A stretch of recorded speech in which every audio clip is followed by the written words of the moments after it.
Tyrannosaurus, just like me.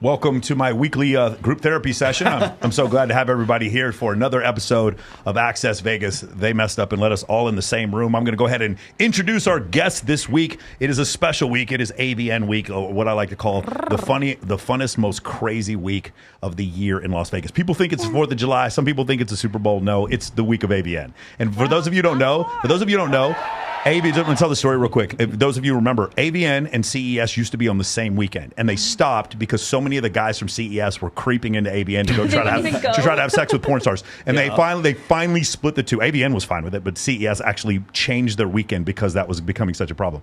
Our first guest, she is from Ukraine. She's an adult actress. It is Milana Ricci. How you doing, Milana? Nice. Next to Milana, she is an adult actress, a financial dominatrix from Las Vegas, Nevada. It is Domo Monster. Hey, Domo. Hi. There we go. Also, Mom. He is of modern masculinity. He is Baby Hercules from Destin, Florida. It is Garrett GAINZ. We just got that name last night. Nice. She is a trad thought. Traditional thought from Miami, Florida. She is Tiffany Fox. How's it going, Tiffany?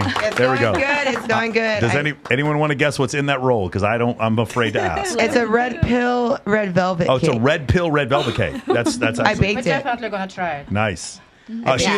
She's from Miami, Florida. She's a very talented DJ we have out here. It is DJ Samantha XO. How are you doing, Samantha? Yeah. There she is. She made it all the way out here. She's an adult actress from Russia. It is Godmother Rush. How's it going? Hello. Good to have her here. Beautiful. And from Las Vegas, she is a former playmate, Miss Bella Bliss. Hi. Very nice. And from Los Angeles, she is also another adult actress. It is Christiana Sin. Yep, I'm getting messages right now from ABN. They're like, why are all our girls on your fucking show right now? Why do you have so many of our girls on your show? And I'm like, I have no idea. This is a show about Christianity and peace. I have no idea how we ended up doing that. So we have a bunch of things to react to. My co-host here, the author of the 5-book series of The Rational Male. And do you have one you want to start off with? I'll try to do my best Ozzy Osbourne there we go. accent today. Where do we want to start today? I like that Ben Shapiro one. I think we should probably start with, we'll do the Ben Shapiro one first. I do also want to say thank you guys for coming because the expo is hard to get girls away from, quite honestly. Oh, yeah. So I'll tell you, this is what happens every time there's a Babes in Toyland or there's an expo. Everyone's like, we're coming in town. We want to come on your show. Then they get here and it's like, we just got booked for $6,000 to go do some shit. And it's like the night of. So it never ends up working out. But I'm very happy. Thank you. Yes. And Domo, thank you very much for coming through and helping us out. For sure. I would really appreciate that. Absolutely. Awesome. Much appreciated. So, so I was down there yesterday, and Garrett was down there with us as well. We were just kind of wandering around, and we bumped into Christiana, and so that was a lot of fun. The event is, or we call it an event, really. I mean, it's an expo. Expo. So it's like every year here. And I want to say, and just on more to your point as well, is every damn hotel in this town is booked. Yeah. There are 4 different conventions in Vegas right now. There's the Concrete one. There's the CES. The SHOT Show, right? SHOT Show was there, yeah. And then CES was a couple weeks ago. Silicon Valley one. It's like, guys, please, can we stagger these things? I think they do this on purpose, because it's right around the AVN. So for whatever reason, January is convention month, and I don't know why it is. Maybe it's just a new pot of money for companies when they do write-offs. I don't know why, but for whatever reason, January is the big convention. CES is the biggest one in the world. And that's the start of stripper season. Is it? Is it the start of stripper season? Yeah. So For Vegas, there's actually a season. So I'm actually going to that because it's very interesting. So I've heard this before. I used to manage a strip club. There's seasons with strip clubs. Yeah. And I used to think the winners would be the worst, but they're actually better. Not here. Okay. Got a little better with the F1, but really, I've been dancing here for 10 years. Stripper season in Vegas always starts in January and ends up until like March. It may, April, but like that's like the time to dance in and Vegas. after summer came and like people like just want to dance themselves. Well, because there's pool parties and stuff, so people aren't really spending too much in the club. I think stripper season though is right now in Miami because all the snowbirds are down. Well, I'm dancing on Friday. I'll let you guys know how it goes. Yeah. Where Where are you are you dancing? dancing at? At Little Darlings. Where? Little Little Darlings. Darlings. You're at Little Darlings? Oh, Yeah, okay. yeah. Oh, They have the best billboards. You're doing a feature? Oh, yeah. I don't know if you saw me on it. I've been getting pictures of the billboards, Hell which is yeah. really Oh, nice. you're on it? No, Yeah. you're on the billboard, Christiana. Yeah, Okay, it's there you go. Dang. And, That's a fun gig. I did Yeah, that. so I'm hoping it's okay. I'm competing with like some really big events that Oh, night, so okay. I'm like just hoping people come. Okay, so I actually You'll have a good before we time. go on, I have a question here. Do you guys relationship status? I'm just going to ask yeah, you good, relationship good, status. Christiana, are you in a relationship? I have so many boyfriends. You have so many boys. They're all my. They're all watching right They're now, all my and they all know about each other. Oh, well, I mean, we haven't all been in the same room together, Okay. but Good. Smart. I do talk to them all at the same time. I have different phones, Okay, you talk. she's like a Yeah. she's like a Burner crack phones. she's a crack dealer. She's got multiple phones. Bella, Yes, I have a boyfriend. you do? Yes. Well, you only have sex with one kind of guy. You told me before. I only have sex with guys that are MOA guys. That Like are my in it. boyfriend MOA Curtis. guys. The guys that are in Men of Action. Those are the only guys she has sex with. Got it. Men of Action guys. Very, so it's a traditional monogamous relationship. It's a traditional monogamous Does the relationship. modeling or anything you've done nude, does that ever affect your relationship? No, I just don't do nude work. I do mostly implied and modeling, but Okay. it doesn't affect our relationship because our time, like I think, because he's in the industry, I'm in the industry, like we understand each Yeah, other's time. for sure. For sure. Christiana, does your work affect your relationship ever? it used to a lot. Like, because I think that guys like are insecure, but they want to think that, or oh, I'm a nice guy, and so the nice guys would always be the ones that would get me in the beginning. Mm. It's like, oh, he's a nice guy. He'll understand, even though he's never been with a girl like me. But I need to date a guy who's been with strippers or a dominatrix Right. or a model at least, because if he's never dated a girl like that, he has no idea what he's in for. So let me ask you a question. Have you ever caught feelings for someone you've done a scene with or anything like that? For like 10 seconds, and then I came, and then it was over. I'm So like, that was it. But my point is, You're the fucking best. okay. 10 seconds of love. Yeah. but do you understand why somebody might be insecure about that, right? Like, so, Oh, like yeah, because again, I'm working with people. How about- Everything that's big on camera, especially like on, Yeah. everything. So I think when they're comparing themselves. And, Sure. Yeah, additional 5 pounds on TV, like you count on every part of your. Every part of the body. Yeah. Right, that's true. We got 2 comedians in this fucking mess tonight. That is great. One of my boyfriends. I'm so sorry. No, they're hitting you up right now. But you understand. So, like, even with Kissa Sins and Johnny Sins, right? When Kissa went to go start filming with other dudes, he lost his mind about that, and the guy was like the biggest porn star in the world. Oh, yeah. So it's just like it kind of like it feels like. Well, I had a discussion about this the other day. Men cherish loyalty from women more than the other way around. And not that women don't cherish loyalty. It's just there's numerous in Russia, the Russian oligarchs. Are any of them expected to be faithful to their wives? And how to say, like Eastern Europe Yeah. and like all the like Russia, like all this like family thing and Yeah. commitment, like yes, it's kind of like this like tip of an iceberg, which is we talk about this all the time, but like it's how it's have to be. But only you just need to get little bit into this like dirty wardrobe, and you see it. So like like people like just try to cover this. Yes, of Yeah, course, they like we demand the loyalty, we want it, but not all people like ready to give it in exchange. So. Yeah. It's just like what it seems like women still value men who are super high status, even if they're not loyal, whereas the opposite is not quite seen to be the truth. Sam, you disagree? Yeah, I don't value that. You don't value loyalty? High status. I understand. value loyalty You value over loyalty high above other status, things. Have 100%. you had a situation where you were dating a guy and you just didn't really care about, you just thought he was hot and you were doing your thing? No, it was No, always it's very loyalty. important. Have you just been in one monogamous relationship after another? I've been in a lot of monogamous relationships. Okay, a lot of them. Yeah, But are they yeah. concurrent monogamous relationships? so, yeah. You've been at the same time, simultaneous monogamous No, not relationships? so Oh, okay. Concurrently. No, I've had breaks in between. Yeah, but breaks. Typically, Are you with someone now? I am. Okay. Yes. Very good. It's just Yes. traditional monogamous relationship. It is. Yeah. Does your work, and obviously you're not doing adult work, but does your work ever affect your relationship, your travel schedule, stuff like that? Yes, it does. So how does yes. it affect it? I just think it makes men insecure, because I'm always meeting a lot of people, and it's hard for them, How long you guys been together? Maybe like a month. Oh, okay, got it. Okay, Yeah, it's very new. Very good. So he's Yeah. got some Yeah, stuff to it's figure very out. Does he new. ever travel with you? No, not yet. Okay. Not yet. No. Crystal, what do you think? What does are you in a relationship now? Well, like I'm happily married, and sometimes my life like let me have some choice for my own pleasure when I feel like too bored about. So you're happily married to a man, and then no, he I'm happily married to the woman. to a woman. Yeah, I was married to the man, and like once I asked him, like like, okay, buddy, like let's have a threesome. He told me I'm crazy, and after that, Wait, a threesome with a woman. Yes. Of Okay, course. and he had a problem with that. Can I? We're like, okay, like, hey, let's have, like, Who is dating a guy where they'd have a problem having a threesome with two women? Anybody here? Because this happens so often, and I'm just like wondering if there's latent homosexuality that I'm not aware of because I don't Yeah, understand. man doesn't cross the swords. No swords. No sword. Yeah, no sword fighting. No, some guys are into that. I'm not into that, but I just thought it's an interesting thing. So does your work affect your relationship with your wife?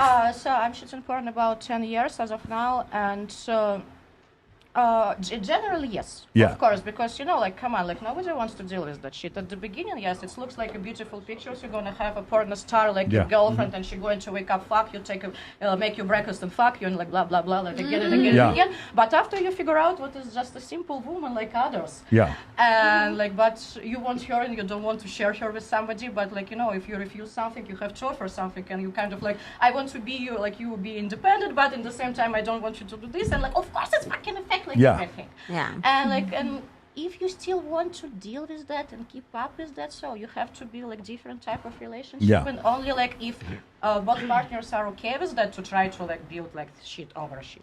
So, yes, sure. That's a very enlightened way to look at I it. think to keep a healthy relationship, you need to like explore sexuality with your partner and do threesomes and have With multiple fun. dudes? Not with multiple dudes. Okay. With like do like a threesome, Like four get it- dudes. No, I'm sorry. like a girl. Is Like this a girl? girl. Girls. No jokes. Girls. Got it. Okay. Yeah, you have to satisfy your man and your partner to basically keep them happy. Like I've always seen the happiest couples are the ones that go to the strip club together, the ones that have fun together. I know. Those are the happiest couples. I know. You know? Stop saying that so loud. Yes. Ben Shapiro, are you listening? So like if you want to be a happy couple, you have to like explore things, like try new things that you've never tried and be a little kinky in the bedroom. Sam, have you ever had that happen before? Yes. What she's talking about? Of course. Has that been a easy thing to do or difficult? Depends on the person On you're with. on the experimentation? Have you? What I'm saying is, that a guy you were dating who had a problem with you guys maybe having a threesome? Right now, probably. He would have a problem with it. Maybe, yeah. Oh yeah, wow. But You've had previous partners who they wouldn't have a problem yes, with it. exactly. Did you initiate it or did they? It depends. Both of us. Do you prefer women more than men? It's equal, really. It's equal, so it's 50-50? Yeah. It's Okay, 50-50, cool. 100%. So the reason why I ask is because Yeah. with women, it seems to be a spectrum. With men, it doesn't seem to be a spectrum. It's like, I really don't want penis around me, or I do. With women, there seems to be like, I know some women who are like in relationships with men, but they tolerate men. It's like 10% to men and 90% into women. I've seen that before, and I've seen the other way around. It's like, she's not into women unless she's on Molly and Percocet, and then all of a sudden she's down for whatever. We're in Ibiza. It's all right, we're going to have a threesome. And then, so there's just a spectrum. That does help. It's a spectrum, but you're equal. I'm like you, equal. you're basically you run the triangle offense. I do, Got it. yes. Okay, beautiful. Tiff, I mean- are you in a relationship with somebody on no, Twitter? I'm not. I got 5 guys. Oh, time out. But Now I got 5 didn't guys. it seem like she I was in a got relationship 5 with somebody guys. we know? I got 5 Hold on, guys. can we ask No. about this? Okay. I got 5 guys. Okay, I'm saying. Guys, I got 5 I know you like the burger place. I get it. Five guys. Is it I one at got a 5 time? guys like the burger joint. Okay, but what I'm saying is, No, 5 guys. do any of them have a problem with your work? Well, I don't do adult movies anymore. Okay. But I do identify as a trad though. I made this cake and Can everything. we get some forks and let's just start eating? I do have forks. Well, can you There's cut no that up knife, for us? so I'm going to cut it with a chopstick. But I do video editing. I do graphic design, photography. I'm a retired 304 in the 305. Yeah, that's beautiful. Do you? You like chicks? I do dig chicks. Actually, me and Milana, sorry, I'm a little stoned. Me and Milana did a scene before I retired. Oh, okay. Wow. That's crazy. She was We're gonna have fun. to check this out. So she's a coworker. She was a coworker. That's it. coworker. You guys have actually seen her naked? That's crazy. I mean, we I'm sure it was Okay. more than that. it was way more than that. Garrett, what kind of relationship are you in? I'm an incel. You're an incel? Are you serious? I like that. There we go. You did say it was going to be interesting, so.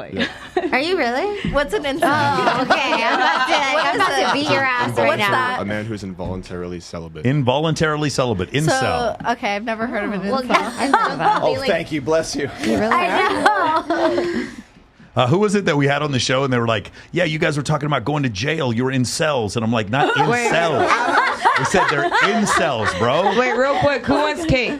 Yeah, I do. I want cake. Cut that thing up. Let's get as much cake as we can. 1, Marshall, get us 2, some forks. 3, 4. Everybody. Okay. Okay, so but you're not in a relationship now. I am. You are. Okay, and then does your work, because you do some YouTube shit. stuff, does your work affect your... Not at all. Not at all? She doesn't care at all? You got that knife?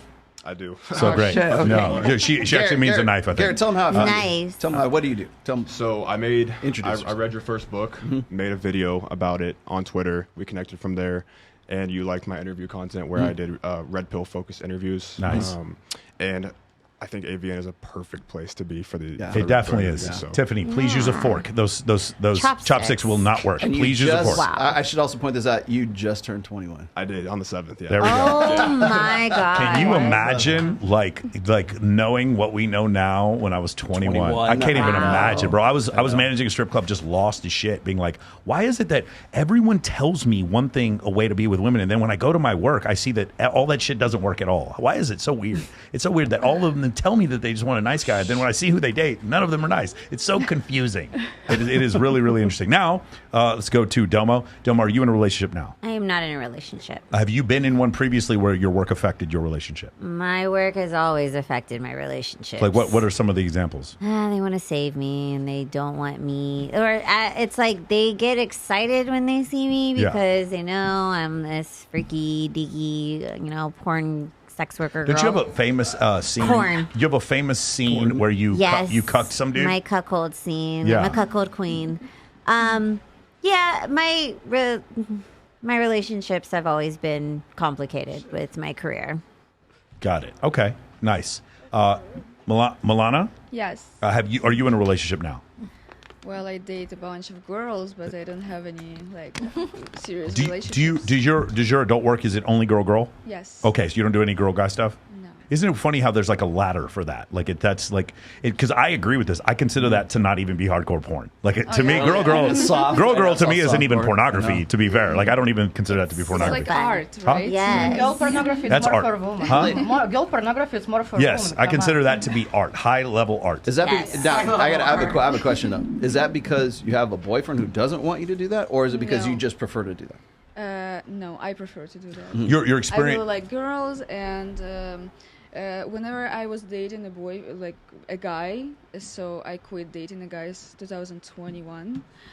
So before that, I was dating a guy who was totally fine of me doing boy-girl, and Yeah. I just didn't want to do it. Did you ever do boy girl? Never. Oh, no, okay, got it. Ever. No. Okay. I didn't want to. And then, I don't like but did you ever have a relationship you found fulfilling with a man? After 2021. Can somebody in the no. kitchen get a knife? This is one of the most crazy things I've ever seen. Guys, can we get the camera on this? She is trying to cut a velvet cake, red velvet Like a cake pocket knife? with chopsticks. What is going on? Someone did not take an engineering or physics class. Hey, What is happening right now?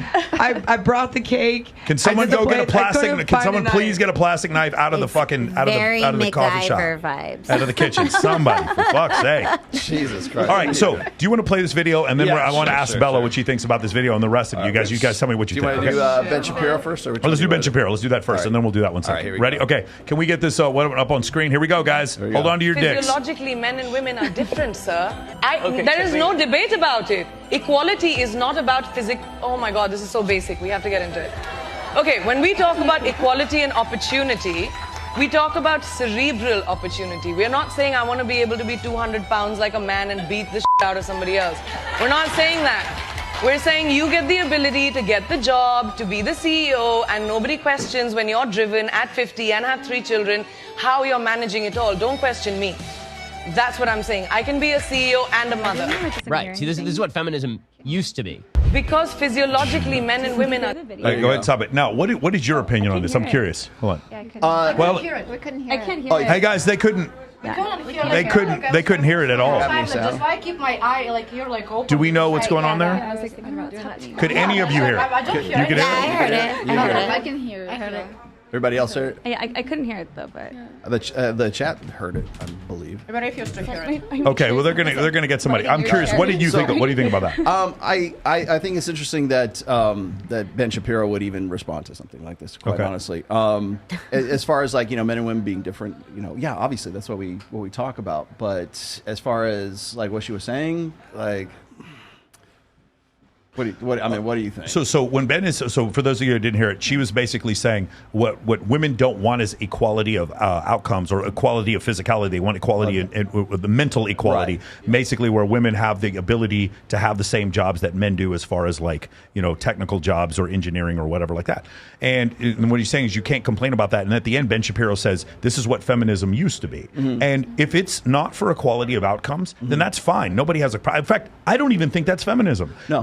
I think feminism to me is equality of outcomes. When you want equality of what's it called? When from the starting line, when we all start from the same spot. I forgot. Equity. I think it's. And it's kind of like progressive speak is what it is. It's kind of like woke speak, more or less. Say the problem that I have when people start bringing up like issues of feminism, it's the fact is like. Everybody wants to say, "Oh, it's about equality. It's about equality." But equality not exists between women and men. Exactly. I was going to say, it's like the problem is the word equality. I don't believe in equality, and I don't mean that like I don't think that we should be like have equal standards for men and women. Not equal. We cannot be it's equal. It's the fact that we always refer to equality as if it exists in a vacuum. Like, oh, we got to be equal. No. There are physical differences. Like women can have children and I can't. And if I say, oh, that's horribly inequality. We should change the world so that I can have kids and you can't. We equally can have an opportunity. We equally can have help each other to achieve some goals. We equally can try to do something, but we are not equal. But see, that's more like we're complements to one another. We're cooperation. Yeah, we can collaborate and do something together. So but we are not equal. Just why as a guy. My strengths, my innate strengths as a guy complement a woman's weaknesses, and then vice versa too. And I don't see why that is it's a curb this fucking high. How come we can't just wrap our heads around that? And the reason for that is because guys, just like Ben Shapiro as well, but as well as the woman here, I think they're both wrong because. Feminism was never about equality. It was always about restitution and retribution. There's never any waves of freaking feminism. It's this idea that everybody ought to be on the same level. It's a blank slate equalism. We're all blank slates, and it's simply not true. So this is idea what let's say 200 years ago, woman was kept behind, but just woman didn't want to do anything.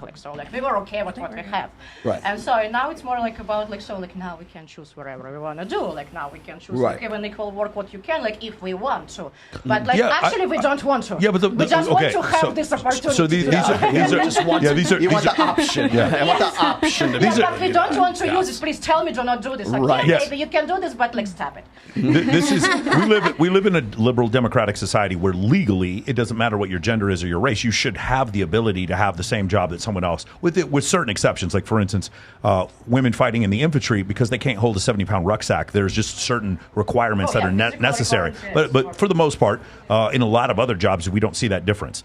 So that if the question is should they have the right to choose whatever they want, that you're correct. But you made a second point which makes sense, and that when women were surveyed in the workforce, 83% of them said that if I could have, I would wanted to stay home with the kids. 83% of women said that. So what that says is, while you may have wanted one thing, they wanted that opportunity. A lot of them in the end don't want to have to do that. And the problem, I think, is when women get begrudged for that. So again, you go on TikTok and you see these comments for women are like, I cooked for my man. And they're like, why would you say this? You're setting women back. You're a pick-me. The women are called pick-me's for wanting to do things for their man. We're always going to yell against something we're staying for, and if I decided to become feminist and now I don't cook, I don't clean, I don't do anything, of course I'm going to degrade everyone who doing opposite because I need to prove my point somehow. And if I don't have any reasons to prove it, so of course I have to come at you. It'd be funny to see for some people it's cool to do to go to the boot camp or to try to do something some of my own work because they need a discipline, but for someone no. And we cannot talk for all the species Like I cannot talk for all women who wants to cook or like who wants to fuck. For like, sure. You know, sometimes I want to cook, sometimes I want to fuck, sometimes I want to sleep. Yeah, I didn't think this was that controversial. But I do understand what like you disagree with Ben, but I do kind of agree with what Ben's saying. Is like maybe that isn't actually. It's kind of like with red pill. You know how they distort what red pill actually means. I think it's one of these situations where if the function of it was equality of outcomes, then I do believe that is unrealistic, and that is what feminism is. But I don't think that the idea that we should all start from the same place and at least have the right to, regardless of whether or not it's a good idea. So, I don't like, think it's wrong. when we talk about equality of opportunity, there's also you have to be realistic in that equality of that opportunity in the first place. So it's like, should women have the ability to, or the opportunity, I should say, to be a firefighter, right? I don't want equality because I don't want to be like a lineman doing the power lines. I don't want to be doing underwater welding. Okay, so fuck that. But so now let me ask you. Okay, so that's a good question. Now let me ask you this: do you think you should have the opportunity, or women should have the opportunity to be an underwater welder, or a lineman, or a fireman, or a garbage I think it's never. You know, it's funny. It's never like I want to work in raw sewage. It's like I want to be in HR. I want to be in. I want to be a psychologist. I want to be an attorney. Yes. If women want to do the same thing that a man should do, like let's say combat or like a police officer, I think they should pass the same physical tests that a man does if they want to be able to do that. So essentially and that's what I was getting at. As far as equality of opportunity is concerned, we should not be like lowering standards for like combat or for like kicking in a door so that you can be a firefighter. Yeah, but that wasn't her argument. Basically, wasn't the physical part. Like I don't want to be a 200-pound man. That's what she said. My whole thing is that the word I was looking for is opportunity. Equality of opportunity and equality of outcomes. Equality of outcomes is not reasonable. That is not reasonable. No. Remember, guys, read in the preamble of your Constitution, it states that you have life, liberty, and the pursuit of happiness. It does not happiness. One more time. It does not say happiness. You are not guaranteed. You're not endowed with these rights by these inalienable rights by your Creator. It is life, liberty, and the pursuit of happiness. It does not guarantee happiness. So in guaranteeing happiness would be guaranteeing an outcome. What we do is guarantee opportunity in this country. And so from that standpoint, I agree. I've got this great, anytime this topic comes up, I usually bring up these stat tables here. Men have greater upper body strength. They have taller bodies. We have heavier bodies. Higher basal metabolic rates. I don't know if you knew that. Faster reaction times. Thicker bones in the jaw. So we can take one on the chin, right? Faster mental rotation and spatial visualization, more accurate throwing of objects, more accurate blocking of thrown objects. I did not know that. More interest in the practice of combat skills, stronger bones, greater bone density, specifically in the arms, easier heat dissipation, more hemoglobin in the blood, higher muscle to fat ratio, larger hearts, higher systolic blood pressure, broader shoulders, enabling more efficient weapon use, larger sweat capacity, larger circulating blood volume, greater resistance to dehydration, tolerance risk and dangerous activities, faster sensory frame shifting. I'm not sure what that is. Thicker skin, larger lung capacity, and greater use of physical and homicidal aggression. Yes. We are naked murder So apes. basically, everything they describe there is given to you through testosterone, like every single one. The more dense musculature, the thicker bones. Every time Myron starts talking about like differences between men and women, I'm like, just read this. Just read this part. So just on average, men are about 90% stronger in their upper body and 50% stronger in their lower body. Men are about 15% bigger than women. That's on average. Right, so that's the physical side of things. Like, but what about like mental stuff? So men are obviously more aggressive. Psychology. And the thing is, I don't know if it's testosterone does this or if it's just a function of our hardwiring, evolutionary psychology, but the story you said about the nail, that is very common. It's like which we can show too. Yes. Well, frequently what happens is when men communicate, we want to solve the problem. You tell us the problem, we want to solve the problem. And you don't want us, sometimes women don't want us to solve the problem. You guys instead want us to like hear how you feel. And so I ask Kylie frequently, I'm like, am I solving your problem or do you want me to hear how you feel? Just let me know now so I could just sit here and be like, yes, baby. But if you want me to solve the problem, I'll solve it in 2 seconds. And now all of a sudden, all of your drama goes away. Are you cool with that? that. Because a lot of times if you take a girl's drama away too fast, she's like, what the fuck was that? Like, I didn't want you to do that. Why'd you take all my drama away? I need more chaos. Right. I wasn't ready. Again, I wasn't ready. I want more chaos so I can get more attention. And then you took it away. You fixed the problem. Chaos too. Huh? There's some men that like drama and chaos. Oh, yeah. Absolutely. Yes. Yes, the ones who were Like, there's raised some like men. effective women. Yeah. Yes, they would. They do. There's some men that It's love even, that. like, even Yeah. about physical, like, you know, things. Now it was statistics about, like, yeah, like, men is definitely, like, stronger than women in all this, like different stages. But, like, nowadays, like, we, like, so, like, when we have, like, bunch of genders and all that stuff, we have, like, you know, like, super weak woman and men and super strong woman. Which Yeah. is, like, totally opposite of each other.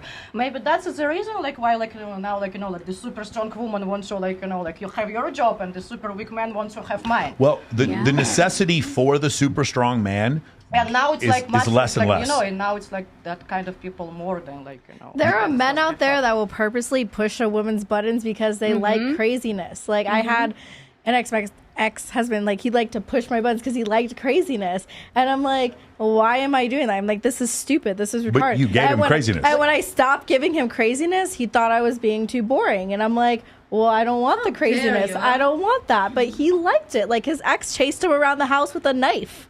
Yeah. Yeah, that's knife. craziness. That sounds like craziness. What were you going to say? Ex-girlfriend. Christiana, what were you going to say? Well, I was going to say being in a relationship like that taught me how to be manipulative for men. And it's not that like I wanted to, but I did learn out of necessity to protect my real mentally craziness. So To protect it. yeah, yeah, that's protected, but to protect. I don't want somebody to take away my. I'm really insecure. Someone will take away my craziness. I meant mental stability. Yeah, you might, yes, I got you, Yeah, girl. yeah. So, Mental stability. So sometimes, you know, I when I could feel, I'm like, oh, it's been a little bit too calm here. Beginning, I better start some drama just to like.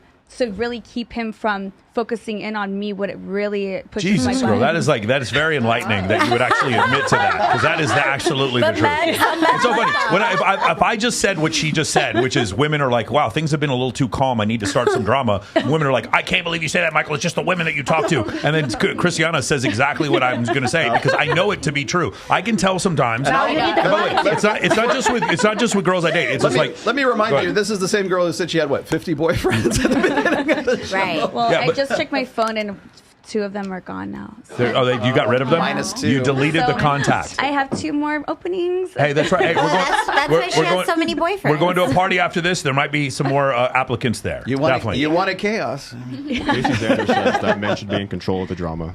Casey Xander recommends that men start drama. Yeah, so I was with Yeah. Casey all this week, or I was with Casey on Tuesday, and then talked to him today. And you're right. Yeah, I mean that's a very different thing as far as control the drama. It's unfortunate. Like, wouldn't it be better if just neither of us wanted drama? But I think what happens is women have less of a necessity for sexual validation, more of a necessity for attention, and because of that, a great way to get attention is to start drama. And so you do that, and then all of a sudden you get attention. One thing is Andrew Tate said this, and I actually agree with him, was this concept of like your girl's picking a fight with you, so you fight back with her. You're actually rewarding her with more attention. What happens is when she cleans your house and she brings you food, that's when you should be giving her all your attention. But as men, obviously, we do the opposite, and that becomes They'll problematic. push your buttons to try to make you mad sometimes too. Yeah. Yeah. They want to see that aggression come out too. It's dread. It's the concept of dread is what it is. And I hate to even use the term because there's such a negative connotation for the word dread, but it's basically conflict or mix in the pot basically. But people always say, "Well, Rollo, that's so manipulative," and that's like it sounds like you're like trying to like manipulate people. It's game playing. It's like, no, it's not. Especially when it's. It would be if it was like if you were directly doing it. It's like one thing if you're like, say you're at a club or you're at a bar or whatever, or a restaurant, and you flirt with the waitress and you're actively doing that, as opposed to the woman who, like the waitress is flirting with you and you don't dissuade it. So it's like a passive form of dread versus like a third party form of dread, as opposed to like, well, if you don't shape up, I'm gonna go out there and hit on these bitches. Like that's an ultimatum. That's an ultimatum, as opposed to like just like hey, I can't help that these girls just want to be with me. Whatever, you're the only one for me. But like, what am I gonna do? When something's in demand, the price is Hey, always higher. I was gonna say, you've got some. I'm valuable. What can I say? Exactly. Yeah. What did you think about this whole concept, Milana? I am all about the peace. I Yeah. don't know. I don't like any drama, so I just like. You just fuck women and then there's just Well, no drama at all. Actually, that's a good. I got a question. So are you? Like I just fuck them. Are you in a relationship with? Like, are you like straight up lesbian? Yes. Okay, so are you in a relationship with a woman right now? Well, I date lots of women, but I don't have a serious relationships. Do you right Do you find that you have a lot of conflict and a lot of like drama in your relationships when you are in a relationship with a woman? In my relationships with the man. But not with a woman. I'm curious. Never. If I should ask you, I'm going to ask you this, and I'm going to ask Crystal this: Who gets divorced at a higher rate, gay men or lesbian women? Just out of curiosity, what do you think? I don't know. What do you think? I think gay men. I will believe lesbian women. Lesbian. Why do you think lesbian women? Lesbian. Because like as we talk right now about we are About needed the drama. We're crazy bitches. We are needed. We are emotional species, and like you're more about like logical way. And you can talk. I don't know. I'm a gay man. Like can talk, like slap each other asses, and like kind of feel okay. No, like we need to scream it out. Yeah. And that's why the problem is we are women. We don't know how to limit ourselves at certain points. And when you are at your peak of your anger, you're ready to quit everything at the same time. And when you have two species like this and nobody asks for forgiveness, so that means it's done. Oh, that's why you think so. Yeah, it is. It's about 2 to 1. Lesbian couples get divorced at twice the rate that gay men do. Yeah. And when you see women when they're married to men, they get married. They file for divorce 4 out of 5 times. About 80% of the time, women are the ones filing for divorce. So it does seem to be like there's some proclivity in women to be like, this isn't working and I'm going to leave. Even when they don't have men to blame, they want to leave. So that makes things a little bit different. And then you marry those in the closet men that are secretly gay that hate threesomes, and they're secretly in the closet. And I understand how you be insecure, but you hate threesomes, bro. What is wrong? Find them on you Grindr. hate them, bro? How do you hate them? Mildly on Grindr. That is oddly specific. I'm just gonna say. I know. Hey, can we do something? Can we try that for 1 second and make sure that these girls can hear the clip? Can we try the audio here? Can we go and put the next clip up here? Let's make sure we can do it before. I want to make sure they can hear. Everybody, have your headphones on and make sure you can hear it. But raise your hand if you can't hear this when she starts talking. Can you go ahead and play it? Yep. Down because of her body. Let me ask you a question. How many bodies you got? They can't hear it, so you two cannot hear it. Oh, why do you not want to answer? All right, let's stop real quick. Nose mic down. Stop. Okay, can you two hear me? Yeah, on the microphone, so they can't hear. I hear you by my ear, Okay, so these two headphones are not working at all. Okay. Can we do something about that? Let me see. Okay. I don't have to get under here though. Okay, sounds good. Do you want me to go ahead with this one, or okay, cool. Well, I'll explain it to you guys, or if you could probably. There's. What am I talking about? I've seen it. Go ahead and put this on. I've already seen this one. Not ready. You can actually. There's subtitles. It's got closed I don't think a woman's value goes down because of her body. Let me ask you a question. How many bodies you got then? I'm not answering that. Oh, why do you not want to answer? Because you know deep down your value is intimately tied to how many sexual partners you had when it comes to finding a man. No, if I could ensure that my parents wouldn't see this, then I would say my body count. Oh, so why do your parents care then? They're very culturally traditional. Why has it been a tradition for women that are promiscuous to not be respected? That's the patriarchy. I don't think a woman. All right, let me see it real quick. Can I get that from you real quick? All right, awesome, cool. What do you guys think about? What do you guys think about that clip? I mean, I don't know what provoked this conversation. I feel like I need to see more of that episode, but I feel like it kind of depends on what you want. Because I mean, if I were a guy and the women never slept with anybody, I'd be like, well, this girl sucks in bed. Well, I think it's going to take me forever to train her. There's a difference between 2 and 200. I would want a free freak so she already knows what to do. So I don't need to train her, and she's already likes the things I like, and maybe can show me a thing or two, or it's just that's just me. Christiana, do you think men prefer that they're more interested in a woman who is skilled sexually, or more interested in a woman who hasn't been with a lot of men? What do you think most men are like? Most men, it's tough. Well, I don't think most men could realistically handle being with a woman who's been experienced. Okay. Very experienced. Yeah. Because I think it comes from maybe security. Okay, maybe it's insecurity. Do you think if we looked at it statistically that women who've been with a lot of men are more or less likely to cheat? What do you think? More or less likely to cheat? Yeah, what do you think? I don't know. I think they're more likely to cheat. They're more likely to cheat if they've been with more men before. Is that what you because think? they're not satisfied enough because they've been with more men versus a woman who hasn't been with more men. Nice. What do you think, Crystal? Yes, it's always affect all the thing, and woman this bigger body count, of course she's more about to cheat because she has something to dickmatized, she's dickmatized. I don't know that terms. It's probably some trauma over the dick. No, you can see the you can see the difference between dicks, okay, like between dicks and between people, and like for example, like when you have a lower body count, or for example, like you don't have like any experience, you have nothing to compare with, and you think like like it's like only one, and you're afraid to check something else, and when a woman knows what like after that it's something, she's like, okay, fuck this shit, and of course I wouldn't like like use it because like I know like Here's just a hypothesis. What if when like there's an oxytocin release, and when women have sex with men, that men don't always have with women? So men can have non-contextual sex. And if you don't believe me, watch pornography. It's pretty obvious that they can. Women on the other hand, pornography. Women on the other hand, they're gonna have a dopamine release. So let's just say throughout your history, before you met the man of your dreams, who's number 10, 1 through 9, you had a dopamine release with each one of them, and there's an experience that still is imprinted on you, and may be harder for you to want to settle because you can always remember those previous experiences. Does that make sense? Could that be possible? I have a fun fact for you because I took like yoga classes in Mexico. Yeah. And she taught me that whoever you have sex with stays in your system, in your cell system for 7 years. Oh. Even if you use a condom? Microchimerism. Yeah, yes. You know what I'm talking about, Rollo. Yes, I do. Yes. See, I got scientific with you. Yeah. You didn't know I was incredible. smart. I don't believe in any of that. I don't either. I was just going to say the jury's still out on that. Chimera is not a real thing. Okay, anyway. Let's say, Samantha, what do you think? What was the question? So the thing is, she was Body saying, count. so before she was saying, she was saying my body count shouldn't matter. Right. And then he was saying, then what's your body count? And she said, I'm not going to tell you. And he's like, well, why wouldn't you tell? If body count doesn't matter, then why won't you tell me? Right. And she goes, oh, well, it's because my parents are watching right now. Because it doesn't count. Right. and then She can't count. or maybe she can't count. That's funny. And then at the end, she's like, oh, well, why is it that men care more about body count than women? And her response was patriarchy. So what do you think about that whole situation? Yeah, I agree with her. You think it's just the 100%. patriarchy? Yeah, I do. So it shouldn't be a thing that men look at? No, absolutely not. No. Why do you think men do that? Why do you think that is? I don't know. They just feel, I think they feel insecure, Okay. if you've been with a lot of men. Go ahead.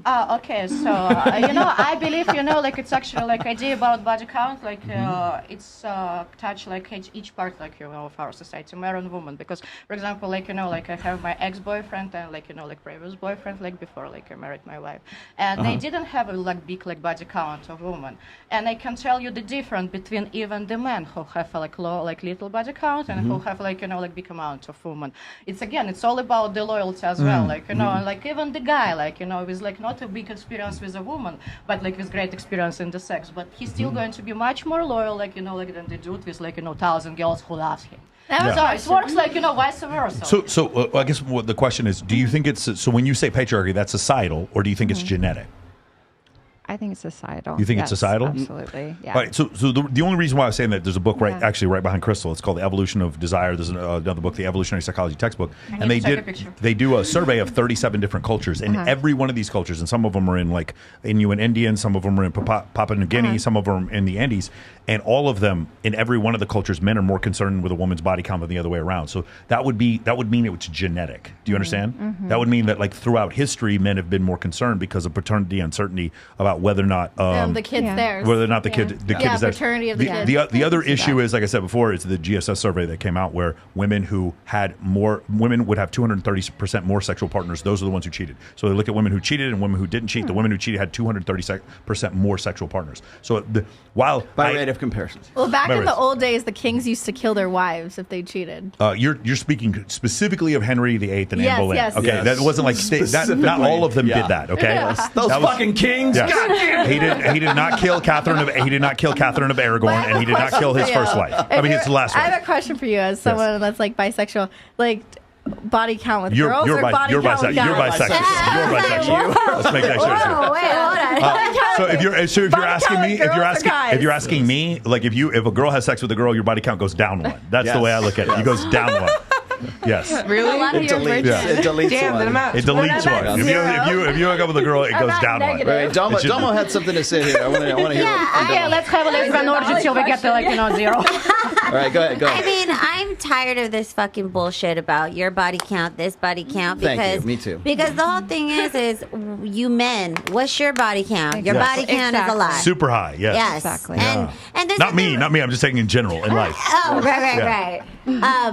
And there's nothing wrong with that. But it's like, you get with men and they want their woman to know how to satisfy them. I mean, maybe you guys want to mold them too. I feel like we can teach them that. I just don't really. If a girl's like super attractive, I don't know if you two guys agree with me. If a girl's super attractive and she just kind of does what we fucking want, it's really attractive. Like, we don't really need her to know how to do the Gluck Gluck 9000, right? And in fact, for her to learn how to do the Gluck Gluck 9000 would take like one day. Yes. It wouldn't be something that would take that long to learn. It's not like learning. Like, if I was trying to get you to do the equations for quantum mechanics, that takes a couple days. There's a lot of guys who may not want to teach and maybe just want to sit back and relax and enjoy all her skills. I'm sure there's a clip for this, but Andrew Dice Clay, part of his comedy, his stand-up comedy bit, one time he was like asking these couple in the audience, he fucks with people in the audience, right? Yeah. He says, "Hey, you guys a couple? Yeah, she looks pretty good. Yeah." These guys like, "Yeah." He's like, she love you? She loyal to you?" The guy's like, "Yeah." And he goes, "Does she suck a good dick?" And he's like, "Yeah, she does." He goes, I suppose the next question is, how do you think she got that way? Oh my God. And that was like from like the 80s, and I remember that, and I go, he's got a point there. He's got a point.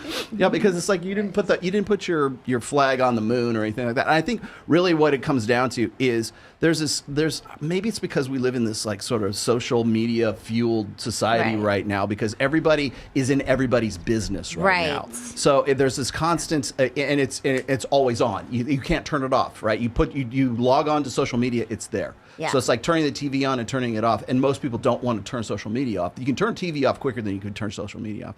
But the problem with it is that we have such easy access to it right now. And so everybody wants to ask everybody, what's your body count? What's your body count? And the problem with that is like the guys who don't fuck are having the biggest problem with the guys who do fuck. Yeah. Because the guys who do fuck are the guys who don't really care whether or not you have a really high body count or not. Yeah, because they're getting laid no matter what, and they don't care. Also, if I don't care about being in a relationship, I remember in my 20s, like, in fact, forget the 20s, the beginning of the whole pickup artist movement. There was never a discussion about body count or her political affiliation. That was something that came later. Now, I'll tell you, I'm like not judgmental about it. I'm still discerning. Like, a woman with a 500 body count, I just don't think I could marry. I'm just like, it's not likely she's going to stay loyal to me. So I understand that. I can be discerning without being judgmental.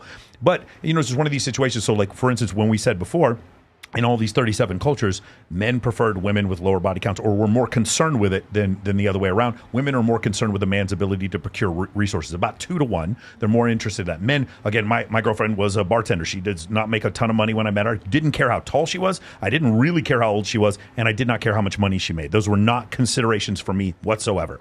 But when you have that, there's this one big difference, and that is when women see men that other women find attractive, they find that man attractive. That's not just humans, by the way. Several species of mammals and birds also do the same thing. But the other way isn't necessarily true. When we see a woman who other men find attractive, we don't find her more attractive. We find her attractive contextually by basically the way she looks. Does that make sense? Which might be a reason, because women have this thing, it's called mate choice copying.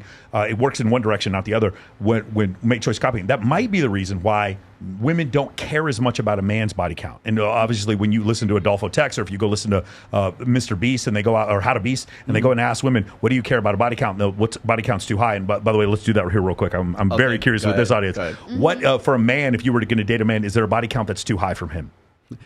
And for the people at home, let's remember everyone is in some way affiliated with the industry. Yes. Domo, is there a guy you would date where a body count's too high for a man? No, I mean, if he has like multiple girlfriends at the same time, I might be a little like concurrent. But like, Tiffany, what do you think? Is there a level that's too high? I don't ask questions. I don't know. I don't want to know. You are making my point for me, Sam. What about you? I mean, no, it doesn't matter. It doesn't. It makes no difference. What about you, Cindy? I'm sorry, Crystal. Yes, I don't like must have, but like when it's like not a big number, so it's alright. What do you think? I don't care about their past. If your dude had was notched 500, you wouldn't care. I wouldn't care because I love him the way he is. I don't ask questions. Christiana, what do you think? Yeah, I always assume it's higher than mine, and I don't know what mine is, but I just always assume it's higher. Okay, ready? Wait. And Melina over here at the end of the table is like, I don't give a flying fuck. I don't care about men, whatsoever. Have you guys ever seen a guy that you found attractive because other women found him attractive? Does that ever happen? Always? Sure. Yeah? Yes. No? Anybody else? No? That's my whole roster. Yeah, it's your whole roster? Fucking actor on 365 days. Oof. Yeah, but other women found him attractive too. Yeah. Yeah, okay, cool. Anybody else? If a guy has Christiana, have you ever felt that higher way? body count than you do you find him unattractive? I mean, I guess I would when, like, in my industry, when they're like, oh my God, that guy's hot. He knows how to fuck. I'm like, oh, he knows how to fuck? Yeah. It's how I got married like last time. Yeah, so I guess word of mouth is a good thing for that. We need to clarify. Bella, we need to what do you clarify think? terms. Bella, here. do you like the fact? Does it turn you on at all when other women look at your dude? Yeah, it's just like I think it turns them on when other men look at me. I don't think it does. I bet it doesn't. Melina, does it? I bet it does. Are you turn him hot on for a because girl if other girls look at that girl? Yeah. Really? So there's that. See, social proof even works. Yeah, social proof. Pre-selection works both ways. Pre-selection works both ways. Both ways. Yes. Beautiful. Awesome, man. Do you want to try? Wait, I have to clarify terms here really quickly. So everybody who's in the industry here, which is a lot, I think pretty much everybody. Do you count, like in body count, do you count the guys that you have worked with, or do you only count the guys that you're like, I just want to fuck him to fuck him? Oh, no, I count people I've worked with. I mean, it's, yeah. Okay, so you consider that. Again, very enlightened and logical. We have had other girls on here say, I only count the guys that I've been in a relationship with or I dated. Like, it as doesn't opposed count. There's a film of it. I know there's footage. I have the tapes. Like, yeah, I mean, yeah, I count it because I mean, I own what I do completely. So, yeah. That's a good way to Crystal, what about you? Do you count? We call about body count, so Yeah. yes, it's count. So, like we okay. don't talk about emotional count Tiffany. or like. You count? I mean, I still wouldn't be able to count if I counted them off camera. I just gave up. I'm not like a 14-year-old boy that lets like, all right, Tommy, Timmy, Jomo, how about you? Johnny. What's that? The professional intercourse with the dude, does that count? Yeah, I mean, Okay. it's part of it. Yeah, I've heard, and maybe not as much as what Rollo was saying, but I have heard women before being like in monogamous relationships, and they consider themselves to be in a monogamous relationship while they have sex with men on camera, with different men on Right. camera. And like Sarah Jesse, she was here, and she said It's something what you accept, like, you know, Huh? it's something what you accept because, Yeah. you know, I had a relationship and there was like, you know, like very interesting idea about, you know, I can shoot porn, but like, you know, like I cannot have sex like just for my pleasure. Yeah. And like, Right. even like, you know, for example, like, you know, like another like type of sex work, it's like escort and stuff. Mhm. Like I'm not doing this and like, but the idea is like, you know, like I cannot do this, but I only can do this. So like, Yeah. you know, it's like different type of shit matter. Yeah. So Different type of shit, man. there's something really crazy because you're going to be at Little Darlings, right? So I used to work at 2 strip clubs at the same time. I was at Palazzo, if you've ever been to Austin, Texas, and then I was at Expose, which is now called the Red Rose, and they were like kind of across the street from each other. one. Expose was topless, Palazzo was fully nude. So you were and, a whore. And Wait a second. Palazzio's fully nude? yeah, I don't know if it is now, but it was then. 20 years ago, it was fully nude. I'm asking Yeah. because like my ex-husband went into a private room in Palazzo and Yeah. said he didn't do anything. Yeah, he probably didn't do anything. It's against the law. Like, you can't. So here's the thing: the girls, the girls who do. This is funny. Here we go. The girls who were That's why he's topless. an ex. The girls who were topless ex-happy. would they by the way, they rarely crossed over the girls. The girls who would go and dance topless, they thought that the girls who were in the fully nude place were whores because they showed their vaginas. But remember, in Texas, you can't sit on a guy's lap without bottoms on. So the girls who were filming or dancing fully nude thought that the girls who were topless were whores because they were sitting on guys' laps and actually letting these dudes touch them. And it was so crazy. What the fuck? Yes, I know. It was madness. It was madness how they both thought this about each other. And so one of the funny things is, you know, I've talked to many girls before. Well, I had Corey Yee on my show, and one of the things she said that was crazy is that she has female friends who will literally go fuck dudes for money in a hotel room but won't have an OnlyFans. And I've seen this happen before, where girls with OnlyFans think that prostitutes are dirty, and girls who are prostitutes think that girls with OnlyFans are dirty. Oh, You know, when I started doing porn 10 years ago, like, so, like, I started doing this from Russia, like, Yeah. you know, and it's like, you know, like, in this country, like, start doing porn, like, you know, you have to be cuckoo or, like, just in love and Yeah. porn.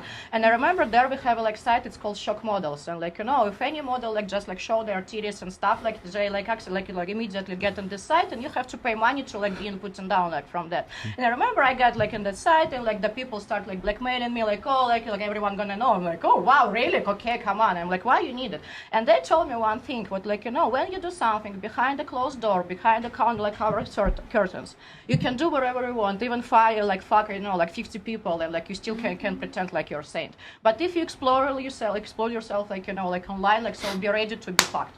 So that's why, like, it's all about hypocrisy. Like, when nobody knows, you can still pretend what you're good mother for your nice kids. But now, like, I cannot say what I'm doing. But a great example is that how this whole country like sort of sweeps porn under the rug, and then you come to AVN, and it's just like thousands of dudes like waiting to get autographs from their favorite porn. It is one of these things. Dude, in Florida, they got billboards for swingers resorts. Yeah, that's crazy. What did you say about the porn saving more marriages than it's and that's actually, I've got a whole bunch of topics about pornography on this. So this is the all porn episode. But no, corn. Sorry. Man, y'all Guys are breaking your rules. Whenever thank you. You did this to me, by the way. You did this to me. Hey, it's a team effort. When I walked like last year and then this year when I walk around the expo, and thank God I was only there for like 1 hour this time, but like when I would walk around, I'm like, I hope like people, like if they recognize me, I got my tag on that says Rollo Tomassi on there, right? Like, and I've met people who are like fans of my work and everything. Like they want to get a selfie or whatever. You have a lot of male fans there, yes. But here's the thing: is like if they're at that convention and they know, like if I say porn is really kind of sedation kind of thing, that's usually corn. There's no. Trust me, we're canceled. Yeah, we're canceling that. Doesn't sedate you at all. Well, but the thing is like I'm always worried about guys like at that expo going, oh God, that's Rollo. I don't want him to say. I want him to know I'm here. I know. I saw that too. Yes. Like no. It's okay. They just come and talk to me. Yeah. Instead. Yeah. But no. But the thing is but what more to your point here is like I think a lot of people like if you think about like how popular pornography is, and it hasn't come out yet, but I think it comes out in February. But Pornhub, the blog, not the actual porn site, but the side where they keep the statistics. Pornhub. Mm-hmm. Although no, we can say Pornhub because it's a proper name. Okay, so Pornhub, the website blog. If you go to the blog site, the non-porn site, and you look, every year they produce. I could probably go find it now. They produce all the statistics because we have never had this in human history. The ability to track people's sexual appetites over the course of years, right? And in this case, I don't know how long Pornhub has been around, but it's like at least 10 years now, right? So I mean, I would think so. Yeah, so, even more so. It was more than 10 years. Yeah, probably more than that. But now we have somewhere in the neighborhood of like 10 to 15 years of like documentable statistics on the appetites of people, what they're into, and even how they misspell what they're looking for in like search browsers. Yeah, if you misspell a porn star's name, it respells your name very quickly. Yes. I have a question for you ladies real quick before we go on to the next one. Yeah. So right now I'd say the statistics, again, these are from a couple years ago, so they might not be up to date, but about 28% of men under the age of 30 are virgins. About 28%. But the number of men under the age of 30 that have had zero sexual partners is somewhere between 28, 30, maybe 33%, somewhere in that area, maybe a little bit lower, but it's about a little bit more than a quarter of men. On average, what remind me the mean and the median. The mean, the average number of sexual partners for a man in the U.S. is 15, but that's skewed because there's several dudes who have like 1,000 partners. The median is 5. That's about what it is for men. So when you understand those concepts and you understand that idea, do you think that maybe because of the rise of social media and pornography, do you think porn actually hurts men's ability to communicate with women in a normal fashion? Go ahead, Tiff. I think so. Yeah. Because like you limit yourself from physical interaction. You're not going out and talking to women in real life. So you lose that connection that you have with yourself with another being. And then also, you're giving it a good jerk and everything. Swick. I think they lose feeling down there too. Canceled. Oh my God. I think they lose feeling down there, but then it's like, also, I feel like Gen Z is going to have AI girlfriends. Oh, yeah. 100%. I feel like women are going to be obsolete and we're going to be replaced with birthing pods. Christiana, do you think men can be too addicted to porn? Whoa. Can you be too addicted to porn? I love the men who are too addicted to porn because that really helps my numbers a lot. Prime Democrat. Yeah. This is the most honest, enlightened woman we've had on here since Alexis Fox. I love her. Bless her. Yeah. That woman tells it like it is. Wow. Right? Yeah. All right, you ready for? Okay, actually, the 2023 stats are out now. Okay. All right, here we go. The number one trend in pornography, the number one niche. What do you think it is, ladies? MILFs. Anyone else? Huh? Teen. The same? Teen. Anyone else? Like stepbrothers. Oh my God! Oh yes. yeah, incestuous stuff. Okay. Yeah. What do you think? What do you think? Incest is family thing. Yeah. What do you think, Brittany? What do you think the number one most searched for niche of porn is in 2023? Orgy. I guess I'm gonna go with orgy. I don't know. All right. What do you think? Well, you can see it. I can't see it. I'm blind as shit, Rollo. Okay. I think it's lesbians. Okay. I would say Old people. Cuck. Oh yeah, might be. Yeah. Samantha, what do you think it is? I think like different races together. Interracial. Yeah. What do you think?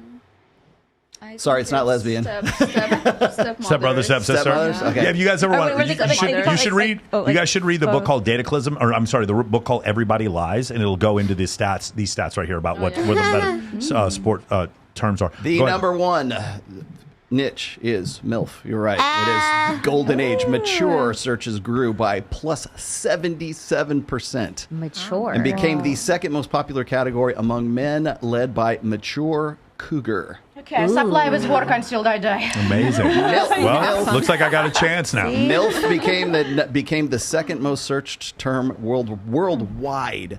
DILF. Terms, including muscle DILF, grew by plus 71%. And give it up for the last but not least, you guys are some sick motherfuckers. Granny searches gained plus 132%. It's gotta be the Gen Z. You guys are into gills? Definitely Gen Z. Go Granny. GILF. The search term GILF went by plus 168%, almost 200%. Terms like sexy granny and hot GILF are the most trendy. Like, I want to know where the MILF learned it from. Like, we should get it from her mom. She did not.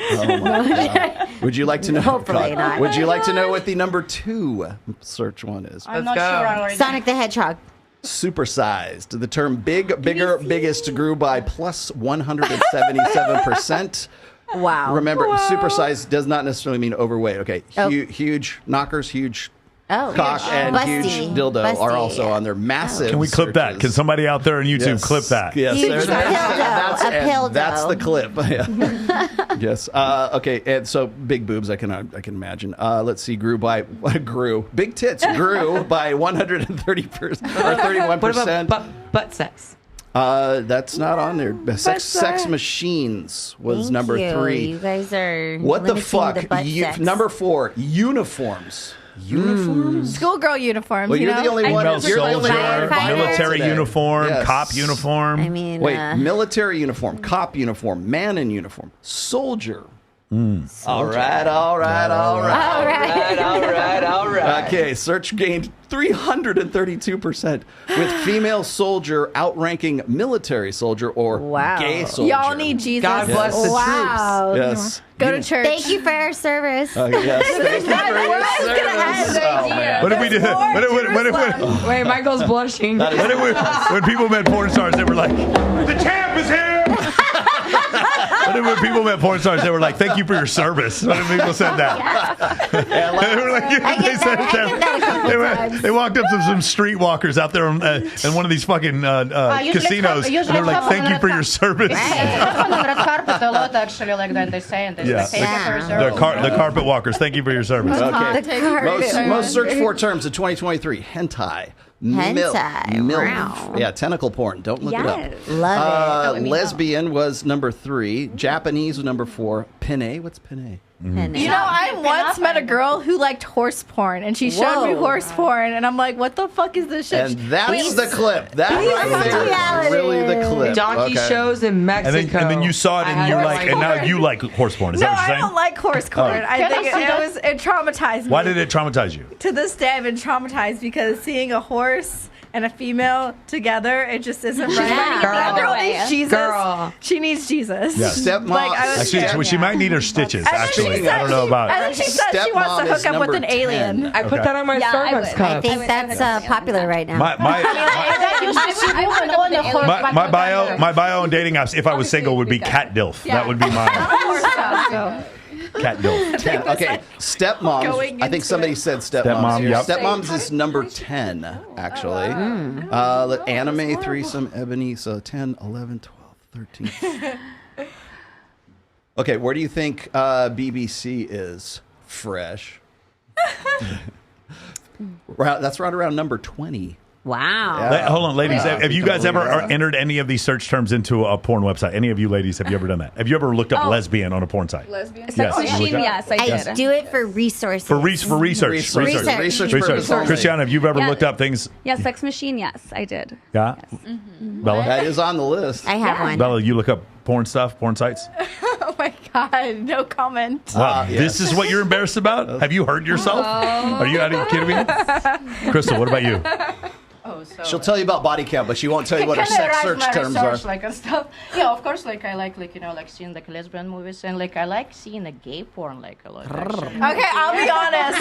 I looked up tranny corn. Okay. And now we're canceled. She meant transmission. Yeah, that's what I'm saying. Transmission. Samantha, what do you think? Is that bad? You've looked up gangbangs? You have? You looked up with your partner? What's your? Oh, yeah. Yeah. Threesomes. Okay, those are the main ones you looked up. Okay, Double penetration. I didn't even know you could look stuff up on porn sites. I've never seen them. Oh, really? I looked up making cakes. Oh, definitely making cakes. I had to learn from that reminds me of what I said. the trad thought in training because I'm the OG trad thought. I mean, come on. I baked a cake. Everybody looks like enjoyed it. Wait, you really made this cake? Because No, I saw she a porn where a did girl not. made a cake and Yes. where she put the batter and then the batter came back out. Oh. And then she baked the cake. So I was like, no. you know, You know, That's not what we're talking about. you know, hot corn. And now we're canceled. Like Now we're definitely like canceled. men doing things around the house, like cleaning and cooking. I looked up and lesbian be- porn. that would be a hot lesbian corn and, Okay. and gangbangs. Yeah. I look up double penetration. Wait, you guys didn't Really? even say I my haven't category. done it. I'm just very fascinated. Looking out. Would you hurts. want to, or you just like? No, you're just I fascinated said this by on it? another podcast before. There's like a nerdy girl who brought it to my attention, and she said the moment that the two dicks go in her, and we're then her canceled eyes ahead. roll back. She's like, I want to feel that, and I was like, whoa, I want to feel that too. Listen, I don't know why you have to call out Lana like that. Like she's not even here to defend herself. That is messed up that you did that. Lana's not even here to defend It's herself. anal backwards. Yeah, anal backwards. All right, like I said. What is Melina Oh God.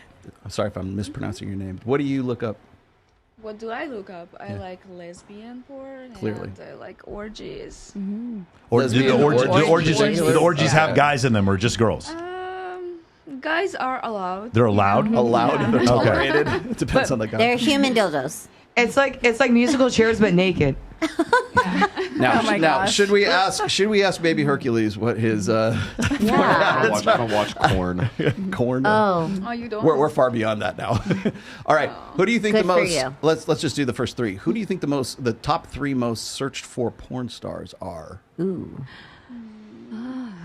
Lana the Plug. I don't even know. Oh, yeah, Lena. Lena Bella is. Danger, Yeah, she's not in the top five. She's not even in the top 5. She's not even in the top 10. Angela White. My top Angela White's number two. Angela White's number 2. Oh, Johnny said Mia Khalifa. Like, no, Mia Khalifa. No, but it's funny because Lana Rhodes is number 4, and that's crazy because she hasn't done porn in a long I time. know. Corn. Yeah, it's pretty nuts.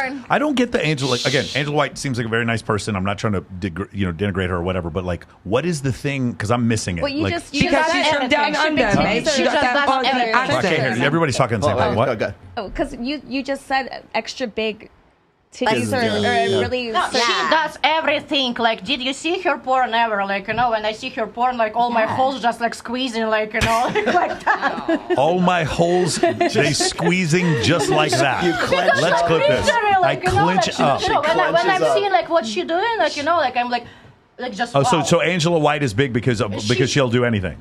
She's a nutty She girl. just, yes, yeah, like like come on, like And for, really like, gorgeous. Okay, too. number one. Who do you think it is?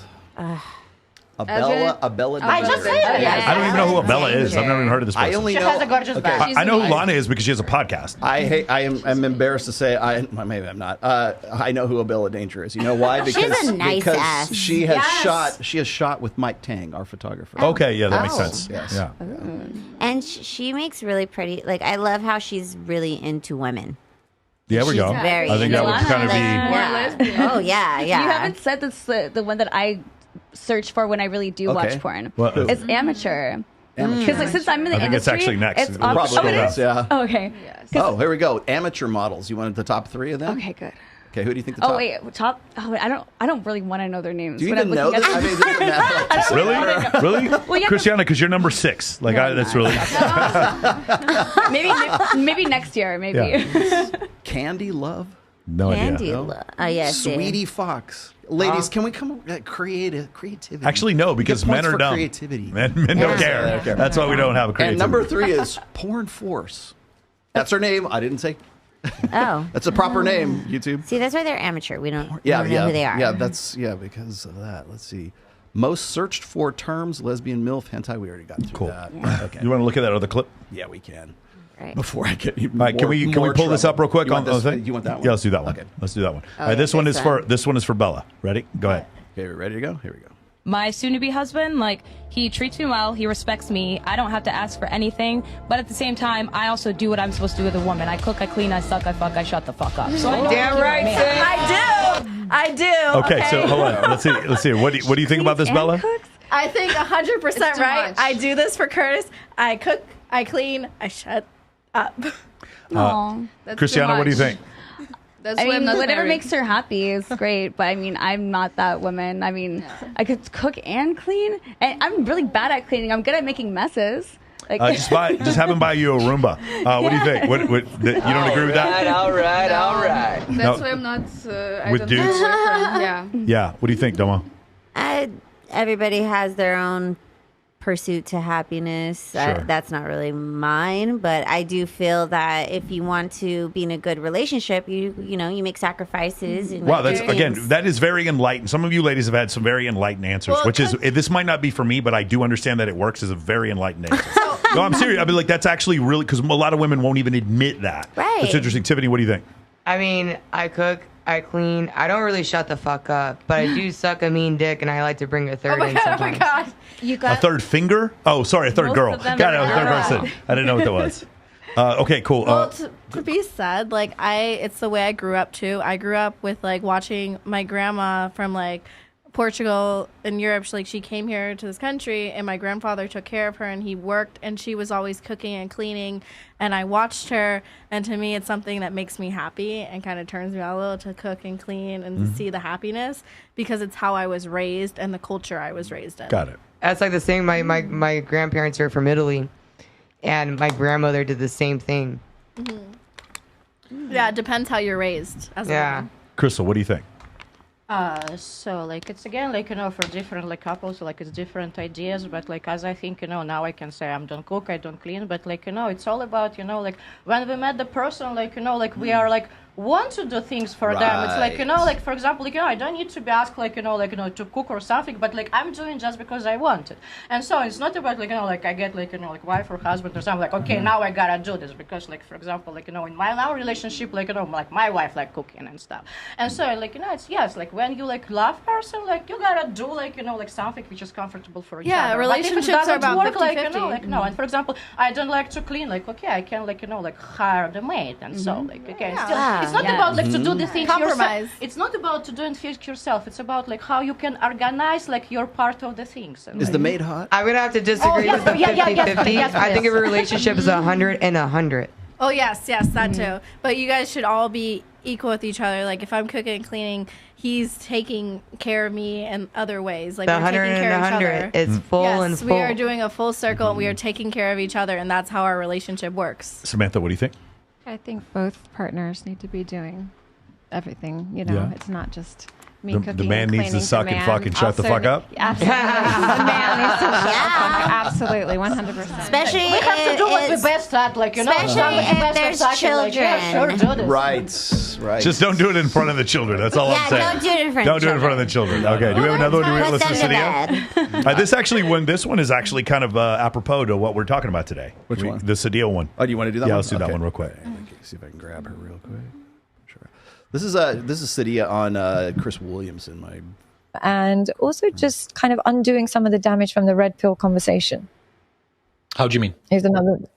I feel like it's done the exact terrible impact that feminism had at women's belief about men. Red pill kind of did the exact same for men. It gave them a home.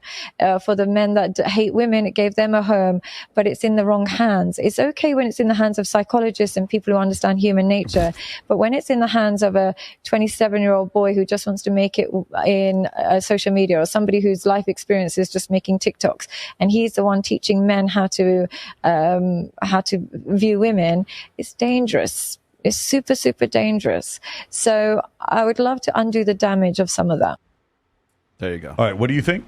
I'm curious. I don't even know, because I think a lot of the girls here might not even know what the red pill community is. So I'm just gonna tear her down here really quickly. I'm gonna quote Nick Krauser, who is, I don't know if you're familiar with him. He's old school PUA guy. Nick used to say this, is that the red pill and game and pickup artistry has done more for understanding intersexual dynamics and human social sexuality in the 15 years, 20 years that it's been around than psychology or sociology has been able to do in like hundreds of years. Yeah. Because the guys go out and because there were certain ethical considerations that, you know, social scientists and psychologists had, like experimental psychologists had, that they simply couldn't go do, right? One of the reasons why I think that we hold like David Buss in such high esteem is because he was doing things that nobody would really like organize to go do. Sure.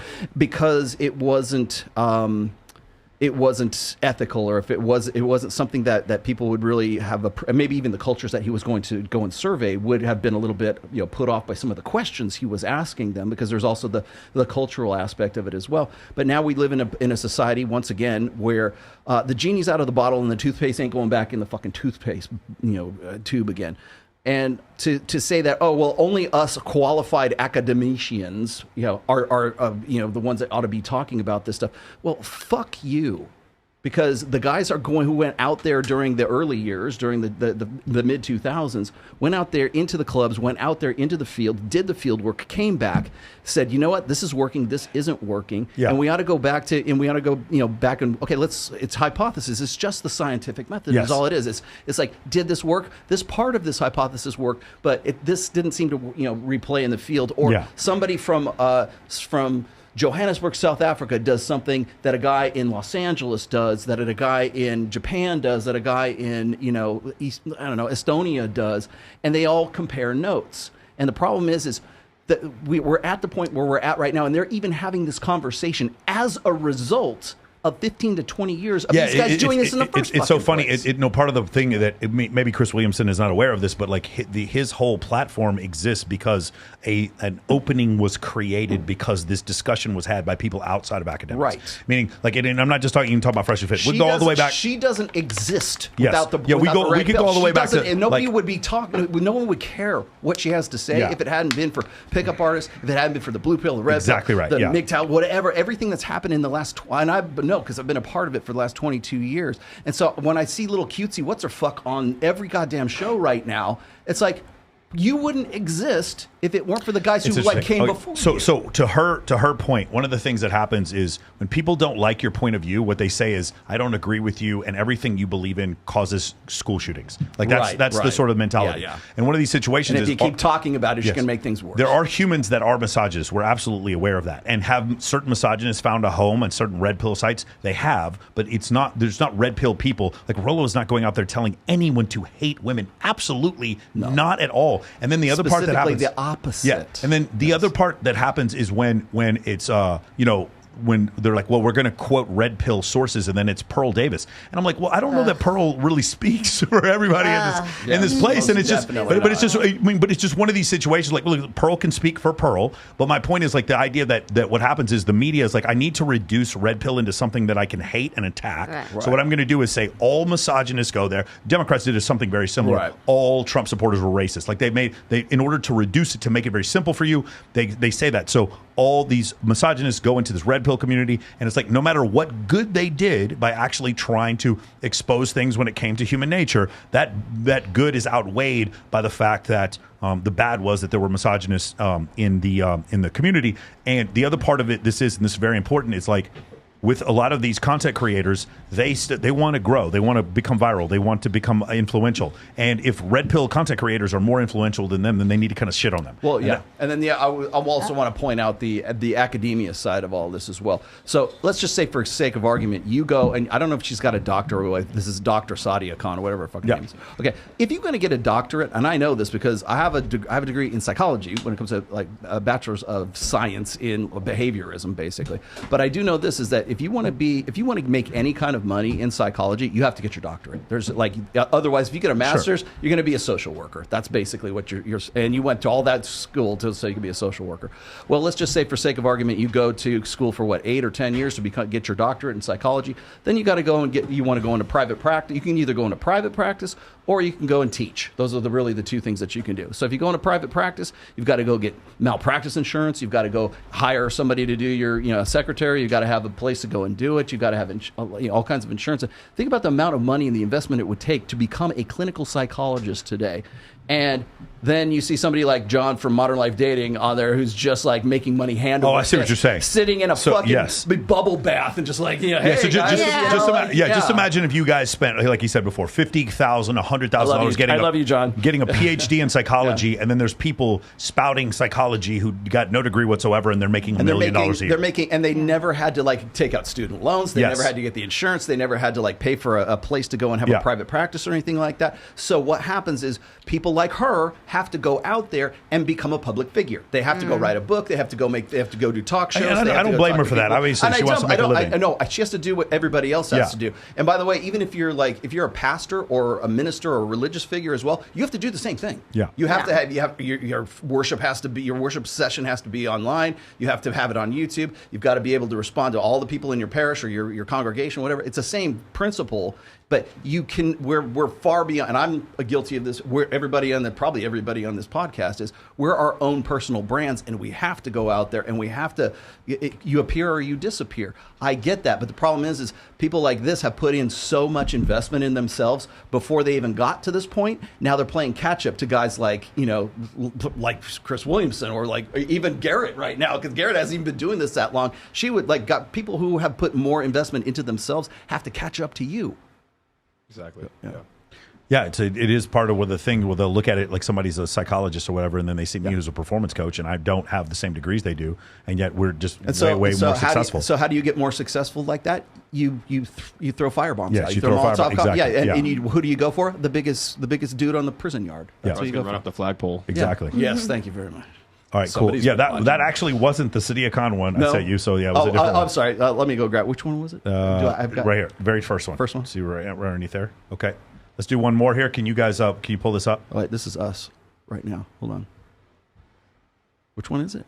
Wait, what is it? Because that one went to our site. Oh, that's crazy. Hold on, let me see if I can find it. Oh yeah, you know what? Forget about it. I lost it. It's fine. Do you want to go to which one do we want to go to? I think we got them all. Unless you I think we got to most of them. All of them. All right. Awesome. I have some porn questions. Go ahead. Corn. Everybody likes corn.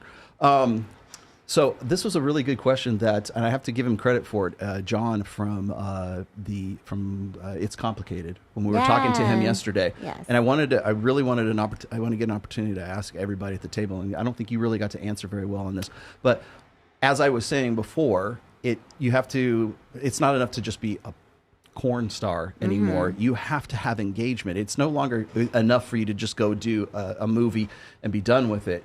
You have to have engagement with your fans. You have to be able to, and you've got to be on call basically all the time. You've got to have. It's like now we kind of get divorced from porn.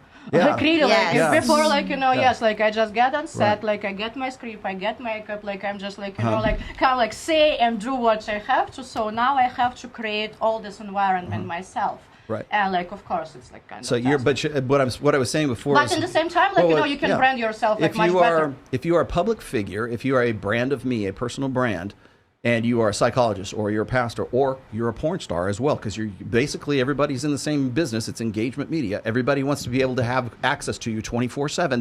They want your email. They want to be able to slide into your DMs and take you on a yacht party in Miami somewhere. Dicky pics. Exactly. Well, so and by the way, it's not enough just to like you can be a professional about that, but you were the one who was it you who said you search for amateur porn? Oh yeah. Okay, so even if you're porn force, if you're one of these Candy Cox, whatever her name is. No, I don't want to know what their names are. Yeah, I know.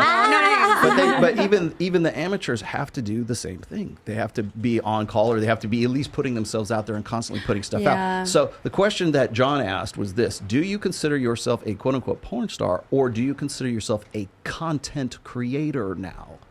Yeah, content creator. You consider now. What do you think it would be the difference between content creation and actually just being like, say, a commercial porn star?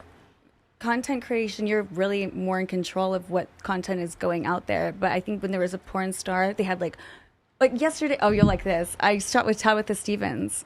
And maybe you guys are too young. I'm friends with her. I know.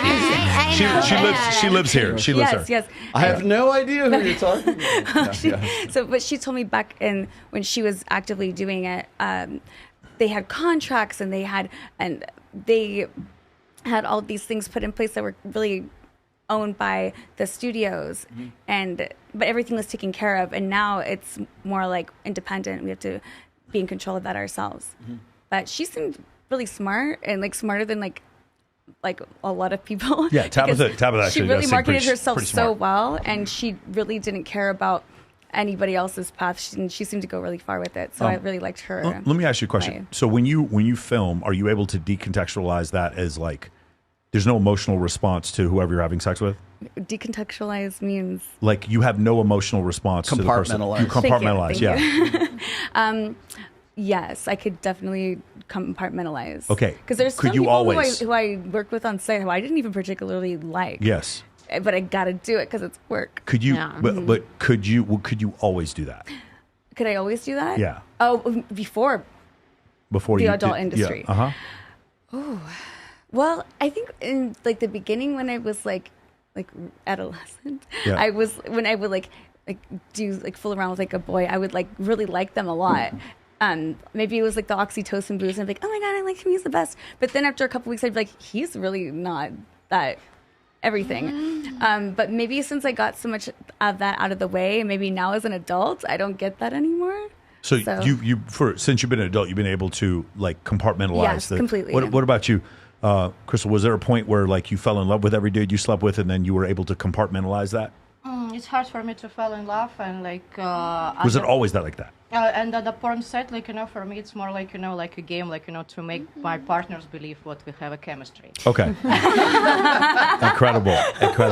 Have you been able? Are you able to compartmentalize it? Yes. Okay. Was it always that way? Yes. Really, even before you did adult stuff, you were able to. No, like just like hooking up with guys. Yeah. No, I think I'd catch feelings and stuff, but I was also like naive and weak. When did the transition happen? Do you think for you? Just doing pornography? When I became a dominatrix. Okay, that's what it is. Yeah. And then you had no respect for men whatsoever. Look, you have no respect for them whatsoever. I have respect for them, but I'm able to fulfill like my sexual fantasies and my desires, and also, hold back, like not give in to my feelings. That's absolutely right. Here's this whip, hey, pay pig, whap, like that, and you just you feel better about yourself. You've been in the business how long now? 10 years. So how old were you when you started? 24. 24? Yes. And you were in how long? I turned 32 in March. I got into the business when I was 19. Okay, so was there a point before 19 where you were able to compartmentalize? Or you weren't able to compartmentalize, meaning when you had sex with a guy? Not before the porn industry, no. So you always were able to decontextualize sex? I mean, I've only been in love once, and it was like 10 years ago. I broke your heart. The one that got away, I'm alpha widow. Yeah, sorry. We saw him on Twitter. Milana, Yes. What do you think? How long have you been in? Since 2018. Okay, so this is a little different question because I've had different people on here, and there's also been some work that's done on this. The oxytocin release that women get from having sex with men is not the same as when they have sex with women. And so what I've had women tell me is like they'll have sex with a woman, and that obsessive feeling they have after they have sex with a guy doesn't show up. Have you noticed that, or is that something that you've noticed in between, or do you get obsessed with every woman that you've been with? Well, I'm always excited to do my scenes. And I'm super into girls. Yeah. And I don't know, I have chemistry with almost every girl I'm shooting with. So I guess what I mean by like, so for instance, when I talk to girls who like had threesomes or whatever, they'll be attached to the guy that they're with, but the girl they just like they kick them out, like they don't even care. This never happened to you? No. I'm like that too, though. Like I do get more butterflies for women than I do for men. Interesting. And Okay. even like when I was like sort of really having sex with women, I was like, if I saw her like with another woman, like I would get like a little like that tinge of jealousy, and I didn't like it, but I still kind of got it, and I'm like, oh my god, I really like this girl, but like I'm catching the feelings, and I do catch feelings now. I feel like more for women, and wow, yeah, in a weird, not in a weird way, but like it's just a natural way, and yeah. But when I do work for 6,000 people just subscribe to your OnlyFans. What happened? What just happened? But when I do a scene for like with a woman who doesn't really like women, and I'm like getting feelings for her, and I'm like, oh no, like, I feel weird because I know she's not into me. She's not really into girls, but I'm really liking her. So I have to. I like to turn it on. Anybody here had a threesome with a pillow princess? Anybody? A pillow princess? Yeah, you have. Well, yeah. Yeah. That's wait, not me, right? Do you? Okay. Oh, wait. You were fabulous, baby. Tell it. Wait, we have a question. We got a question from the noob. Define pillow princess. So the way I look at it is like this: pillow princess is going to participate in the lesbian activities from the belly button up, but not the belly button down. Does that make sense? Yeah. Like, so it's a woman who other people can go down on, but she's not going down on I've any always woman. heard it as someone who like basically just starfishes, doesn't do any work. Oh, that's another term for it. But I'm in a threesome, a pillow princess is the girl who won't go down on the other girl. Yeah, that's it. Generally, do you ever get butterflies for women? Yeah. Yeah, more so than men. About the same. About the same? Yeah. Do you feel the same level of attachment? Like, meaning, like, does the monogamy mean the same thing with a relationship with a woman as it does with a man? I think so. You think so? Yeah. Yes. So would you be able to have a relationship with a woman while you're dating the guy you're currently dating? No, because he wouldn't be okay with that. If he was okay with it, do you think he could? Yes. Yeah. Mm-hmm. Yeah. Yeah, I don't. Yeah, interesting. Yeah, because the women I've been with are like that. I don't see. It's kind of weird to explain. It's like there's like different dimensions in physics. I feel like her relationship with a woman is not in the same dimension as my relationship with her, and I don't even see. It's not even competition. I just don't even see them as like the same material, the same form of matter whatsoever. I don't see one. It's different type of love. It's different even type of oxytocin we're getting from. Like we're more like hook up emotionally, and like with guys it's like it's more about like this love when you want to get like under, and like with women it's more about like we're on the same level, like try to hug each other. Got it. Is it because of the height thing? Is that why you're saying? I'm not sure. Hey, so I have a question. Everyone is told to me. I have a question for you two. Why is it that lesbian couples report domestic abuse at a far greater rate than regular than heterosexual couples? Anybody? Or gay couples for that. Or gay couples. Why? What do you think it is? Because they're more emotional. And so they're more likely to call the cops. They're more likely to call the cops. Anybody? What do you have? Yes, it's like we're more emotional, we're more violent, and as I say, like when we're on the peak of our argument, like we're ready to like crash it all. That is exactly why if I can you imagine if like I'm fighting with a guy that can calm it down? You know what I think it is? I have to pay attention to every like word that comes out. Really? Because like, I'm trying to. It's so rapid fire. You know what I think it is? You know what? I think the reason why is because lesbians can't knock each other out. They don't have enough punching power, and so they just keep doing it over and over again. That's the reason why. The infinite cat fight. Like two gay guys. We just yell each other until we come. Yeah. Two gay dudes. Bam! It's over. Like they're gonna knock the shit out of each other, and then they're not gonna fight again. You know what I'm saying? That's all it was. I'm sorry. With lesbians, like hair pulling, they can't quite get it done. It's like middleweight boxing. They can't quite get the knockout. How long have you been doing porn? 10 years. 10 years? And how old were you when you started? 24. 24. Same thing? Mm-hmm. 24? You started 10 years, 24? Yeah. Well, I mean, I made sex videos way before that, but I think professionally it was, yes. Okay. Oh, can I ask you a question? The difference between the difference between what you do studio and what you do on Patreon, OF, or whatever. What is the difference for you? Yeah, that was the next question. What do you make significantly more money from your own content creation or from studio? Well, with a studio, you just get paid the one time, and then with your own content, you could pretty much there's no cap. But there's really no cap on it. So you would say you make significantly more from your paid stuff than you do from studio? Yes, indeed. And like also, for example, like my OnlyFans, it's more like there's like like very little amount of dudes. It's more about like me, myself, and I. Yeah. Like beautiful woman, and like like I can like happily make like great amount of money without like being involved in like constant like fucking. Do you notice that when you do a studio scene is released, do you notice that a bump in your OnlyFans? Oh yeah, the exposure. It is. So that's the main reason you would do it. Delmo, you feel the same way? And sell it again. Yeah. Yes. So you would do a solo. So you say a studio scene would be published, and then a bunch more people would jump on your OF. Totally. Okay. Same. Do you see the same thing, Milana? Yeah, same. Yeah. The same thing happened. This is lesbian. So my next. You like to eat at the Y? Jesus Christ. Nobody. Nobody. Yeah. Let's trap one. Oh, guys. Okay, no more dad jokes. Okay. No, I was going to say is that so most of you have been in the business for at least 10 years. Okay, in that decade, in that 10-year time, when you started to where you're at right now, assuming you're not even still in, did you have to become someone else as a result of like the way things were when you started versus the way things are right now? And the reason I'm saying this is because it's the difference between like, because remember 10 years ago, OnlyFans wasn't a thing. And so you had to, So would you say you're a different person as a result? And also, would you say now that 10 years later, you would call yourself a content creator rather as 10 years before, you would call yourself a porn star? I am a porn star. I am still a porn star. I'll forever be a porn star. I do make content, so I am a content creator. But, I mean, if you're already out there, you're on the hub, you're on all these different platforms or tube sites, I'm a porn star. You know, you could find my free shit. But if you want exclusive stuff, if you want more relevant stuff, then yes, you could go to my OnlyFans or any of my platforms. So, but do you think you're a different person now? And I don't mean just like maturity was. I mean like as far as like a business, like doing this as a business. I feel that when I first started, I got a lot of pushback for being dom. Porn is very misogynistic, so they don't really enjoy dominant women. So I was always typecast teen or submissive type roles.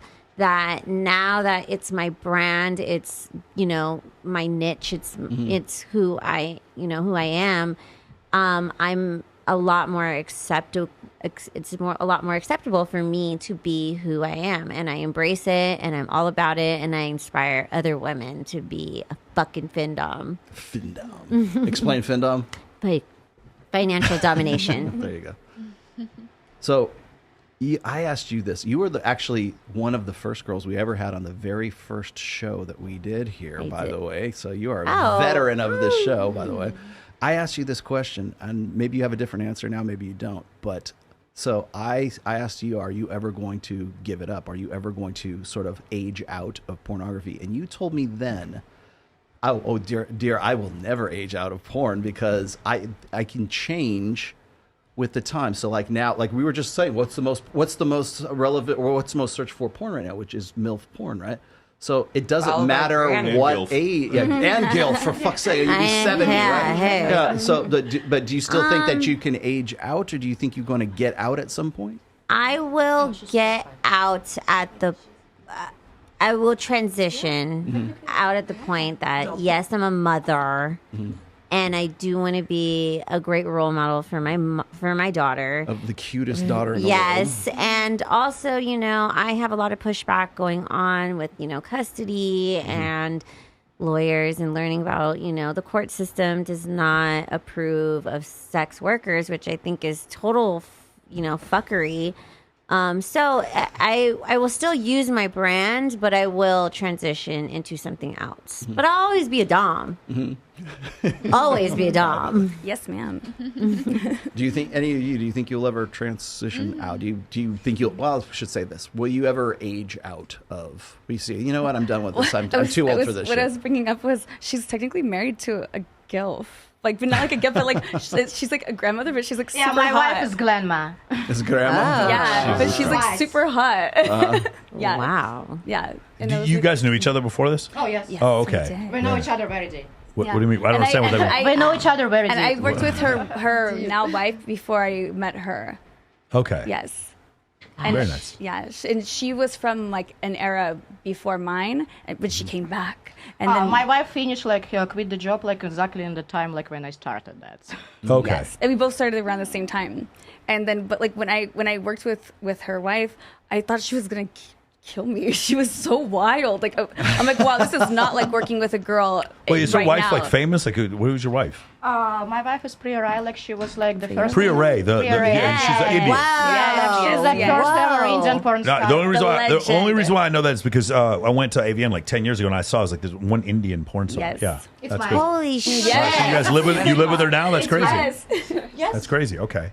I love that. Okay. Yes. I had Kezia Noble on my show, and one of the things she said at the end of the show, she says she believes, and I don't agree personally, but she believes that women secretly all fancy bisexual men who will just like fuck anything. And I'm just curious. No. Okay, go ahead, Tiff. Go ahead. No. Hell no. I'm going to tell that story that I told you outside. So I was about 10, 11 years ago, and I didn't know my ex was bisexual. We actually went to a club in downtown LA called Exchange LA. He bought a bottle. Nice guy. I walked in on him making out with his ex-girlfriend. Mm-hmm. And you felt fine about that? No. I wasn't okay. I took the Grey Goose. I drank it down, ended up in the drunk tank. I walked home. Oh, no. So as I walk in the front door, oh, shit. my door lady was like, oh, hell no, girl. You do not want to go up there. Like, and I'm looking at her. I'm like, what do you mean I don't want to go up there? Oh, he went up there with another woman and another dude. And I'm like, what? Another dude? Okay. I went upstairs. She said, no, don't do it. And I'm like, no, it's my fucking house. I'm going upstairs. I go upstairs. All of a sudden, I hear moaning. I'm like, don't be in my apartment. I get in front of the door. It's coming from my door. I walk in. My ex-boyfriend's the catcher while he's eating his ex-girlfriend out. That's incredible. So you were like, hallelujah. Wait, you jumped in? I didn't jump in. Did he know you got arrested? Is that why he thought he could get away with this? Yeah, and you're. Oh, I didn't get arrested. I went to the drunk tank at the club. But we used to order groceries on Amazon, and we had dry ice. So I took the dry ice, I threw it out the window, and I took all of his Armani suits and threw it out the window. Homeless people gotta find jobs, dude. I help the homeless. Oh my God. They got Armani suits. I hope they got the job. Yes. You did a great thing. But then I went to Miami for 2 weeks and got drunk. There you go. Just got drunk that one time. Have you ended up dating a And guy? then she So found do any of you agree with that? Like you like men who are bisexual? No. No? No, not No. into it. No. Because No. I would just be like really cautious because like my best friend is gay and gay men they're really frisky and they're wild and I'm like and if I threw a guy that I was dating into that I would just be like a little like hesitant because you know you know what I mean, just like recklessness is something I would be like a little bit concerned about, especially because I do adult work. So, I agree. I don't agree with Kezia. I agree with you guys. Nicolette Shea, she told me one time, she's like, she suspected one guy was like that and just stopped working with him, just because she got that vibe. So that's interesting that you say it's like that. Okay, cool, got it. Yeah, you know, you boys gotta just be careful out there. I was just with her in LA. With Nicolette? Yeah. Yes, we love Nicolette. So those of you who are into guys, like you would rather a more dominant, more masculine, more take charge guy rather than sort of. I mean, is it because the guy's like is into other dudes, or is it because he's just simply a little bit more effeminate? I'm not into bisexual men.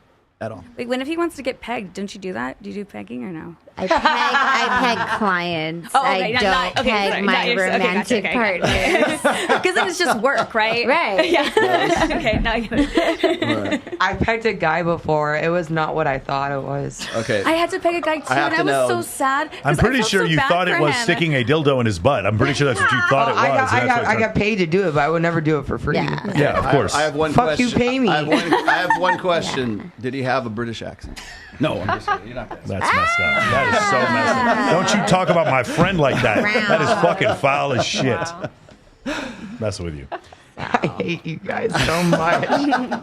There's a sound I'm about clip. to There's a peg you sound at drop. the avian after party, That's Michael. The sound, there's a sound I don't know about that. There's going to be a bunch of girls trying to beat you to that one. I'll tell you that right now. None of them gonna catch me. I'm gonna be like the Roadrunner in that. Well, bitch. that's where the dungeon room is. That's my office. Yeah. Mm-hmm. Do you guys think that women are naturally bisexual? Yeah. No. Well, sexually fluid. Like, are there women who go, you know, like, because I mean, we got two lesbians that are like into women, and you're married. There's some of us on the all-star team that bat for both teams, Rollo. Right, but do you think that Mickey there Mantle. are? Do you think that there are like do you think every woman is sexually fluid like that? I had to learn that I was into women because at first I was kind of doing it with a boyfriend that I was like in love with, and then I learned we don't have the same taste in women, and I was like, oh, I like these girls, and he likes those girls. And then I was like, well, fuck him. I'm about to go with those girls. You know, it's hard to be naturally like lesbian when you don't know about existence of this like thing. For example, you know, when I was like in Russia, like, you know, until my 14 years old, like, you know, like I was thinking like for 14, 15, I was thinking something wrong with me until I get my fucking DVD with the lesbian scenes. Yeah, so like how you can like know about what you're like lesbian or gay when you don't know like what the fuck is this? Yeah, you know, they say when women watch porn, they've done studies, and they say women are mostly watching the women in porn. Yeah. Even if there's like a man in it. Like. So do you think that women are naturally bisexual? Have you heard of Dr. Susan G. Block? Yeah. I think so. She went to Harvard. Yes. She wrote a book about Queen. I've been on her show. I love her. So I love her. She's like a sexual hypnotist, and she's written several books. Bonobos. Yes, exactly. And in the book, I read that she said the women will fuck around with the other women, but the men won't really fuck around with the other men. And so I'm like, well, I guess I could see that. But then again, I don't know. But so the book is called Dataclism, and it's by the CTO of OkCupid or eHarmony. I forget which one it was. Yeah. And the thing that they reported, so they were able to look anonymously at like thousands of different profiles, and they looked specifically at bisexual men and bisexual women. First off, when men stated their preference for women, and they said race, they said any race. Do you want to know what they actually did? They actually went out with any race. Like when men said they liked any race, they actually meant it. When women said they liked any race, they usually only talk to black guys or only talk to white guys or only talk to Asian guys. They tended to just like kind of stick to like one or two races.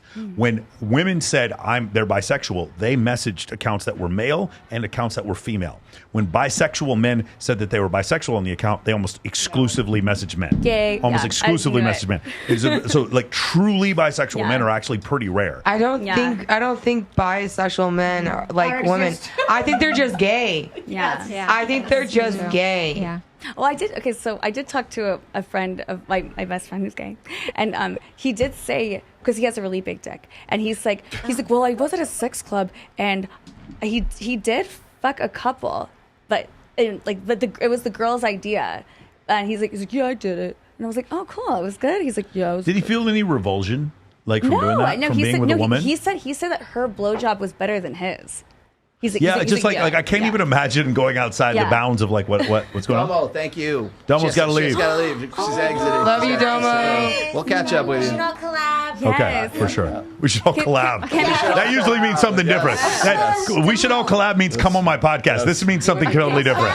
This means a different thing. Can we get your information from them later? Yeah, for sure. I'll give you Domo's info. And then they'll come up. Yeah, she left. Oh yeah, that's also Bella had to leave. I love your earrings. I definitely will. Yeah, your ear jewelry. So just so you guys understand, this is AVN weekend. So like the idea, like we try to get these girls to come out here. Every one of them has to. You guys have to go to parties. There's all kinds of stuff that happened this weekend. So Bella already had an engagement, and so did Domo. This is the most difficult week to get girls on the show, for sure. As we discovered last year. Definitely. They still think I'm at the restroom right now. That they don't know where I am.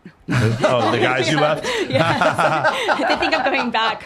They're like, hey, these guys, they're like watching the show. Oh my God.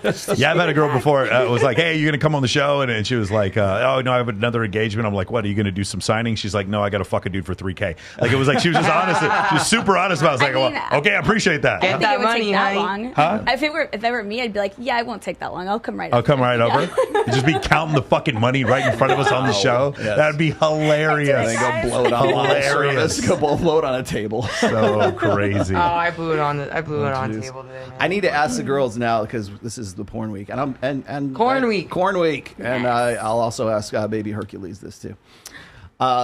Do you think, because this is a huge hot button topic right now, do you think that porn is a net positive or a net negative on society?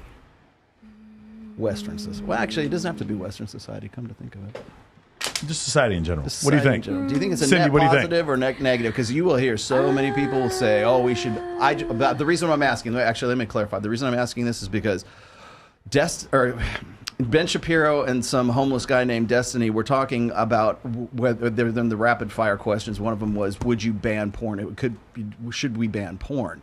And of course, Shapiro has this doctoral thesis as to why we should, and then Destiny's like, no. But so what I wanted, because it's very popular in the tradcon world right now, do you think that pornography is a net positive or net negative, and why? I mean, it's been a good thing for my life, but yeah, I mean, it's helped me out. But I mean, in other countries, like where they don't have porn, like in like Asian countries, certain Asian countries, they don't have porn, right? It's not allowed.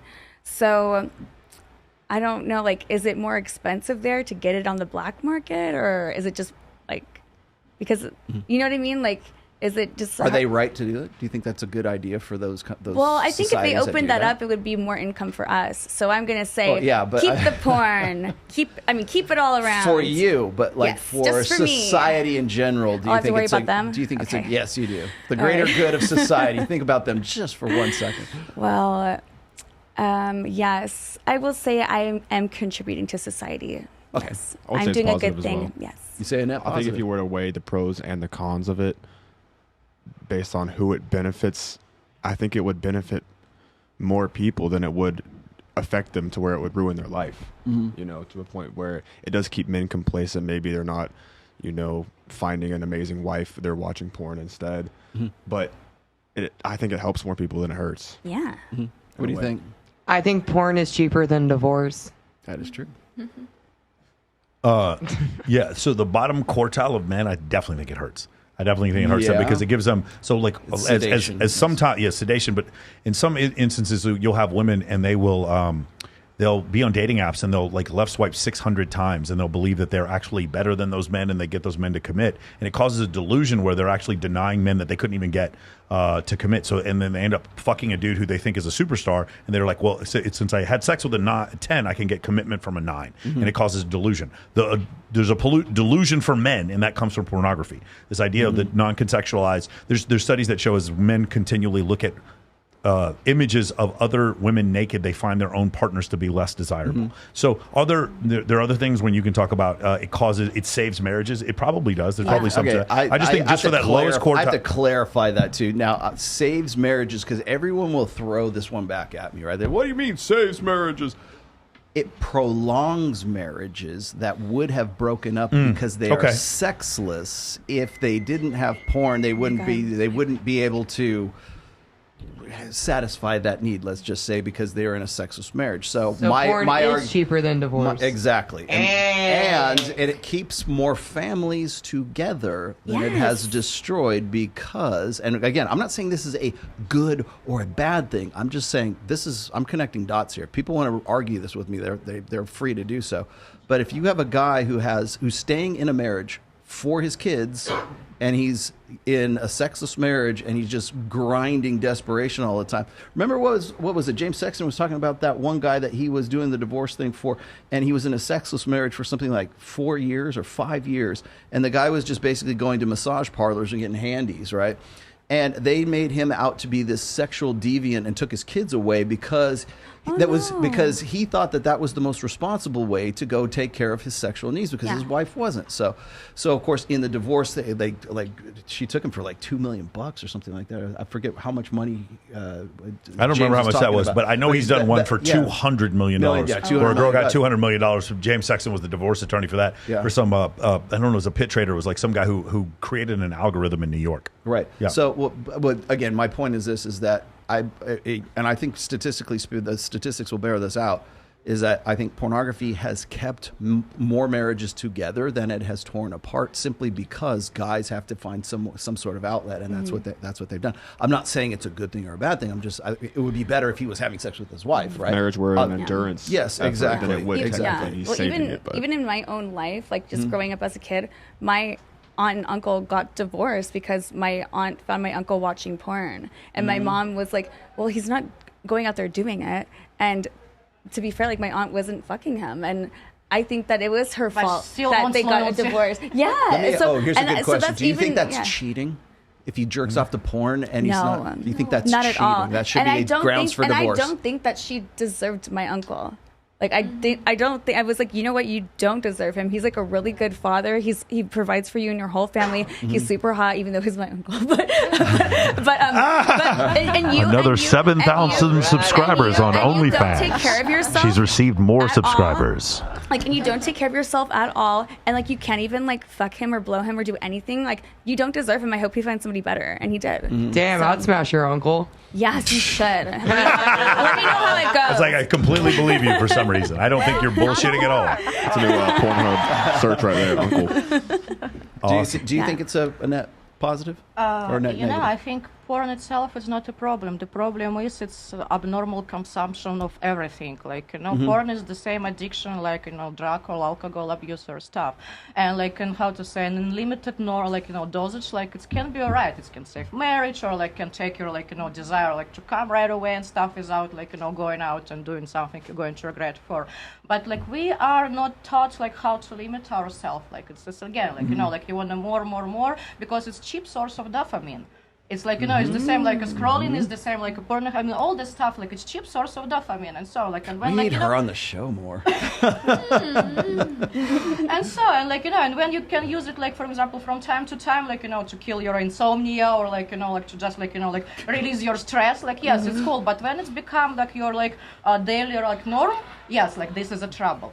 So like, that's why it's always like moderation, like about like what you do and how much you do, like quality over quantity, like always going to save like everything for everything, but we don't know how to go to quality. We like quantity. That's why everybody's fat. That's why we like call about like talk about body counts and like just why we like all fat. Yes. I think it'd be really negative if it's a couple that neither of them are in the industry, and they are exploring their sexual fantasies through watching things like a gangbang, and they're getting their dopamine hits from pixels on a screen, and they're never going to be able to live that fantasy, and they're not fucking their girl because of that. In that case, like I just like not a few days ago, I made a post. I call it "Know Your Place." And this is like exactly about this, because you cannot just like be in a virgin and start your sexual life like with 3 dicks in your ass. Like come on, like it's little bit yes, ouch, exactly. And like so like it's little bit too harsh. And when you like like just like new couple, like you just like love each other, like you still cannot like like get enough from each other, and you're already like, okay, let's see like some orgy with like bunch of people. Like come on, slow down. Yeah, and that's why like like it again, like you have to know your place, like from where you have to start. If you like jump like right away, like of course you're going to break your dick. Like come on. I heard that guys get their dicks broken on Christmas, and there was a study in Germany because the sex gets really crazy. And Christmas morning. Yep. What is this? I don't understand what we're talking about. I am so confused. Wait, so they fuck on Christmas and they're so I guess more people were having sex on Christmas, and technically, the more sex, the more guys are going to get the their higher dicks instance broken. of injury. Santa slayed his sleigh. No. Let us know. That's why we have so many Virgos in this life. Actually, like it's like it's a statistic. We have a lot of Virgos in this life because like people fuck during the Christmas time. Samantha, do you think pornography is a net positive or net negative? I think overall it's a positive. Okay, why do you think that? Yeah, because I think it's really actually it's not really the porn, it's the people that are watching the porn. It's the problem. So I don't really think it's Do you think it's because of excess, like too much accessibility, and like you were saying, like it's like heading to the open bar and just drinking whatever you want to, like all you can eat buffet. Yeah, just tends to create addiction, I think, I think too much of it's free on the internet. Like we should make porn expensive again. Yeah, because now it's like offer is much more than like some needs. Like like for example, now like I see so many like naked butts. What like now I want to see like some like butt like which is covered. Yeah. Yes. I got one more question, but I want to hear from William too. What do you think? Do you think it's a net positive or a net negative for society, like in a larger sense? I think it's a positive, and I have actually lots of couples from my fans. So who just texted me like together and just like, hey, we love you, porn and stuff. So it helps us to make our sexual life, you know, like brighter. So I'm just happy to be here. Yeah. I also want to say that it's a net positive for this show because you're from the Ukraine and you're from Russia, and we brought you both together at the same table. And now we're going to fuck till the pick up. She's not kidding. That's what's really messed up. Yeah. All right, awesome, man. Is there anything you want to go over? I had one question here. I got a question from what the chat here says. Asked the girl in the blue and the white the type of environment you grew up in. What kind of are your parents still together? Are your parents still together? Unfortunately, my father passed away when I was 8 years old, and like it's probably like like one of the things which is like we all have kind of have in Daddy common. issues? And a lot of like porn girls, OnlyFans girls, and like like all the sex workers. Most of us like we have like some story behind which is about like split or like someone passed away or like something. So lack of parenting, lack of like discipline, lack of guidance. Lack Do you have of brothers? Do you have brothers? No, I'm all by myself. Oh, you're only child. Same. I see. Same. Really, only child. Yeah, but I have mommy issues, not really daddy issues. I so, see.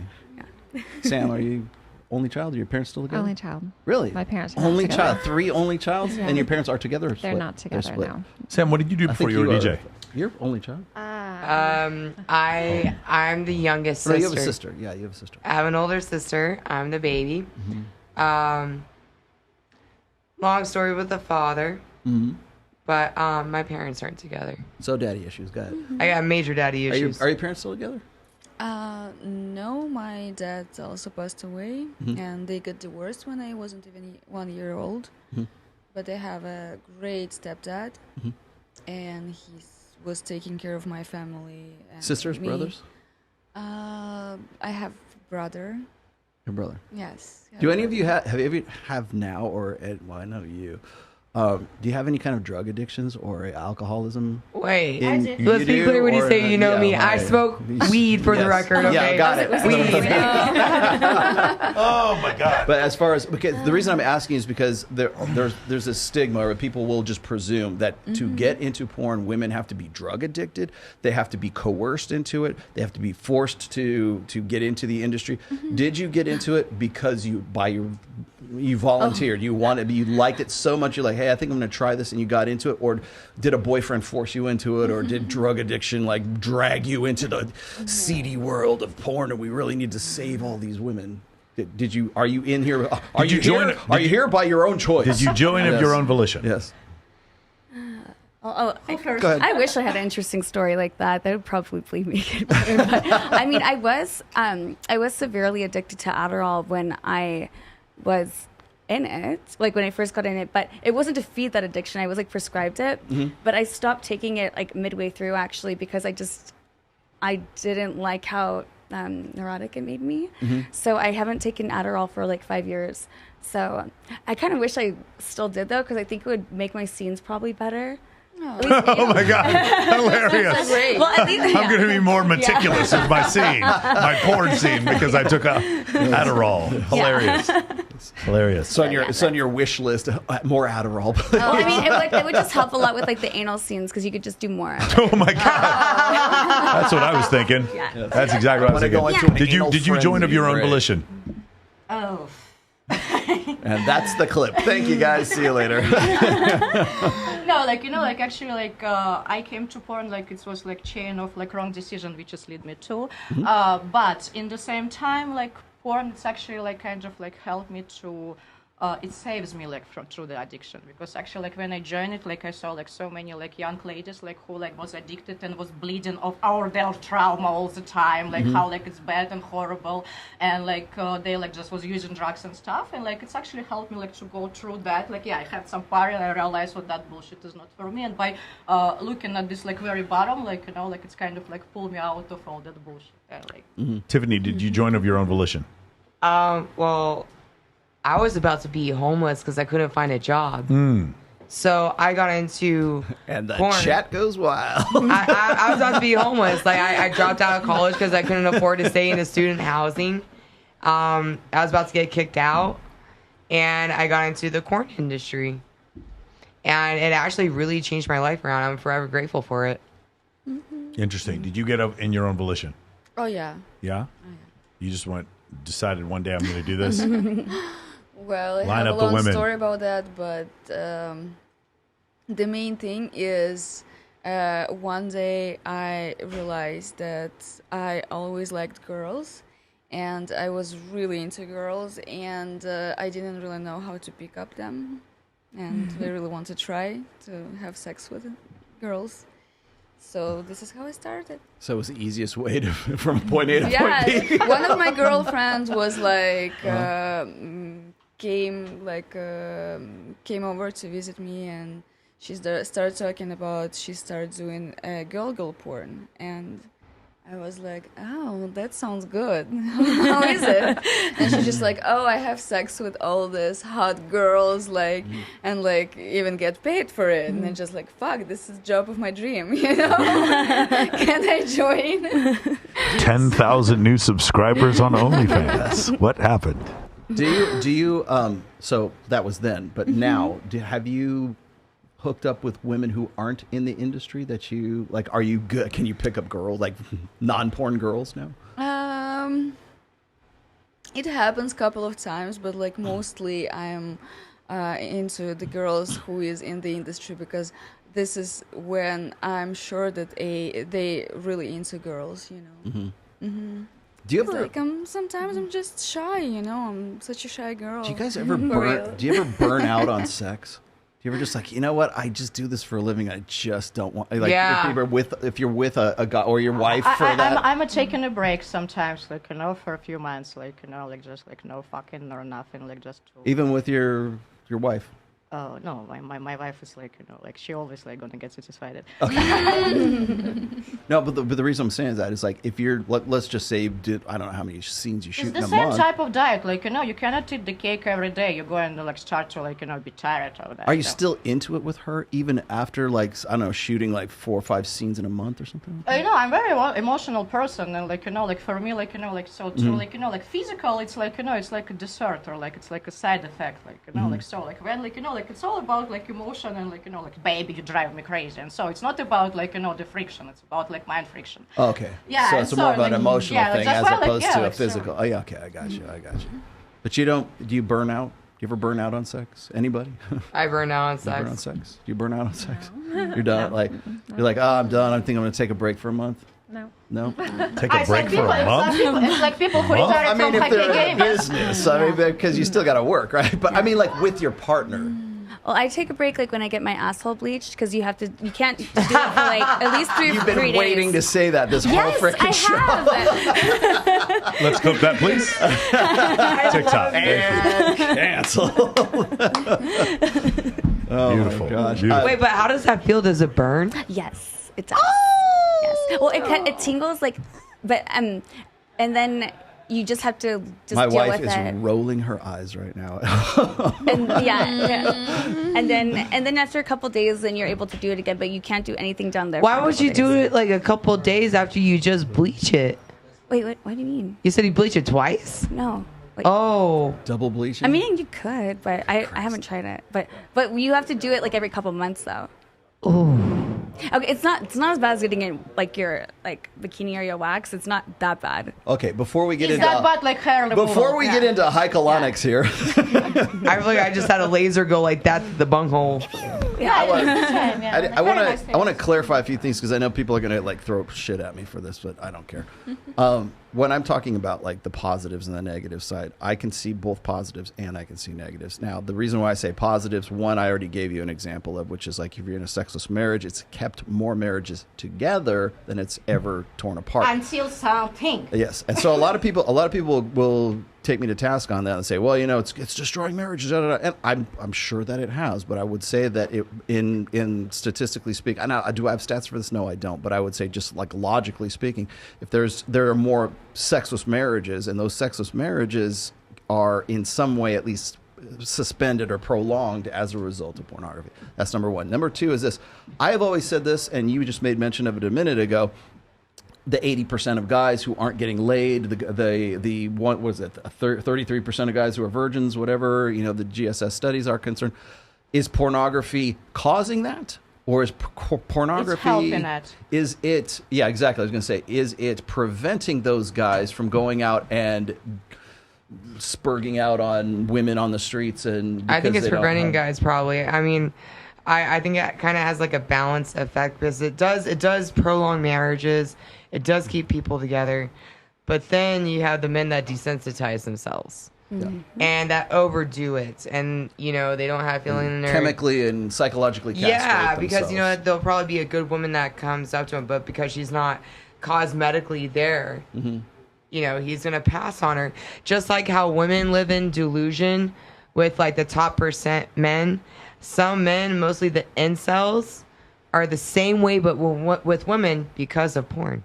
Well, I would say that the virtual experience of porn, their virtual lives, their escape, if pornography is their escape, that escapism becomes a better reality than their shitty real lives. Yeah, I know, exactly. Yes, that's why I was so brave in the comment section, and when we talked face to face, we cannot say even 50% of what we can type. Right. Yeah, because you kind of you're hidden, you're in safe environment, you already have your lotion and tissues, and you don't need to do all the steps to go somewhere, dress up, try to impress, and to know what to talk, what to ask, and being nice and pretty and stuff. You're just here, and it's done. Yeah. Hit it and quit it. And, ejaculate and evacuate. And of course, as often you're doing this, as less you want to go out and try to do this, in real field, because as more you're doing this, as less it seems real for you going out. So let me give you a counterbalance to that, because I had a video here, but I'll just paraphrase Zuby here. He was very bewildered why OnlyFans is such a big deal.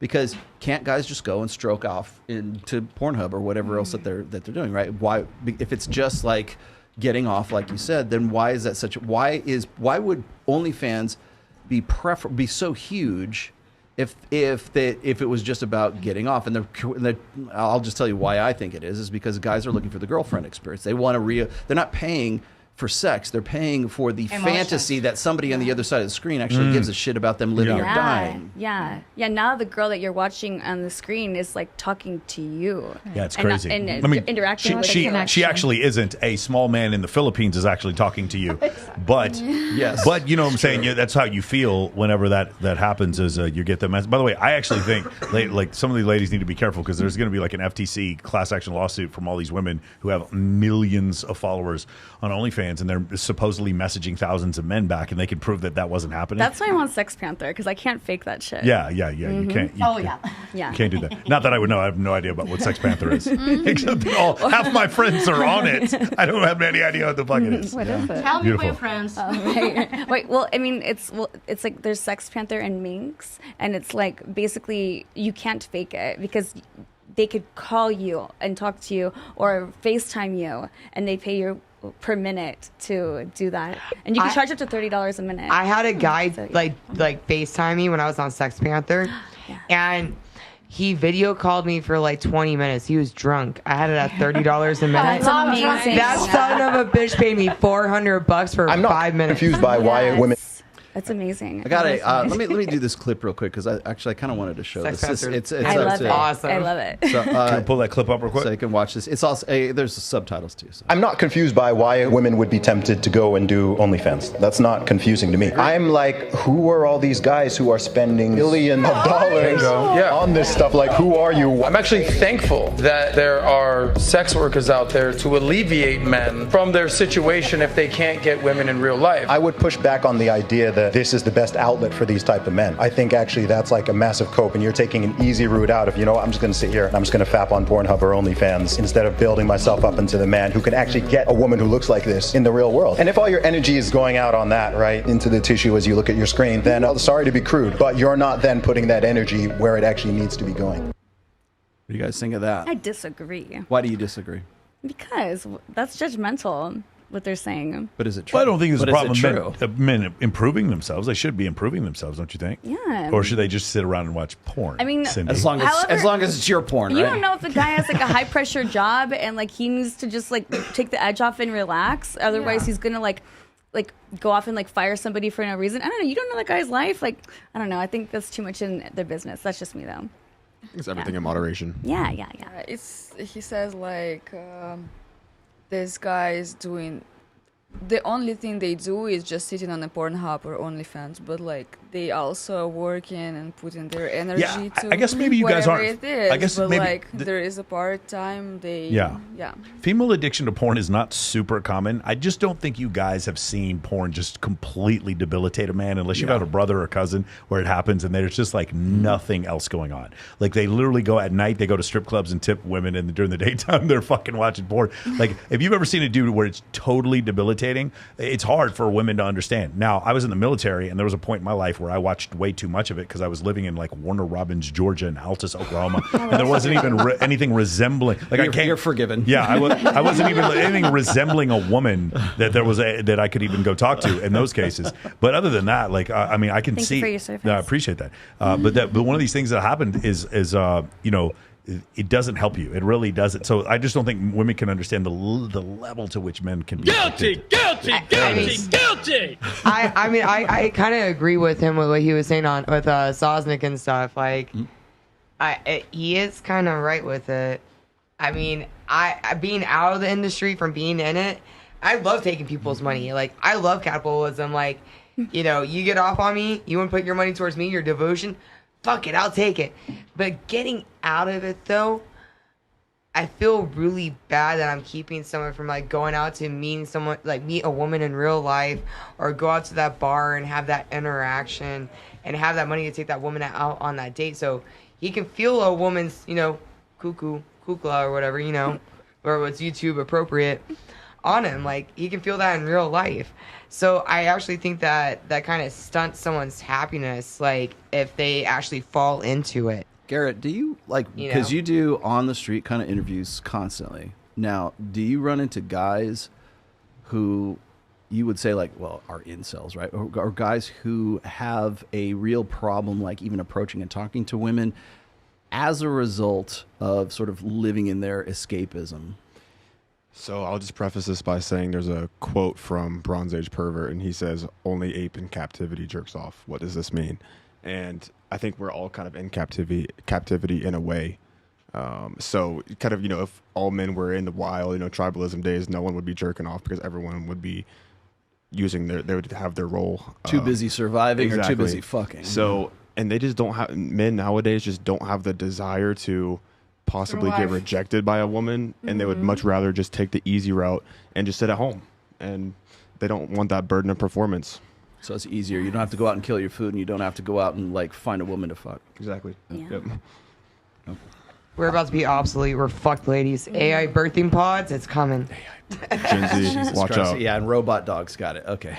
Gen Z, one man at a time. No, I was the last thing, because we're running out of time here, but the last thing I wanted to say is that I think that if you look at things like the Arab Spring or something like that, for example, where you've got a demographic of young men between like ages of 18 and 24, and this is what tradcons are like scared shitless of course, is that if we didn't have pornography, we would have like another uprising of like a beta male uprising of some sorts. Because if you took away the porn, if you took away that as a sedation, as sort of like a buffer or a failsafe against guys like sort of going out and like actually picking up and doing something similar to what Zuby was saying, right?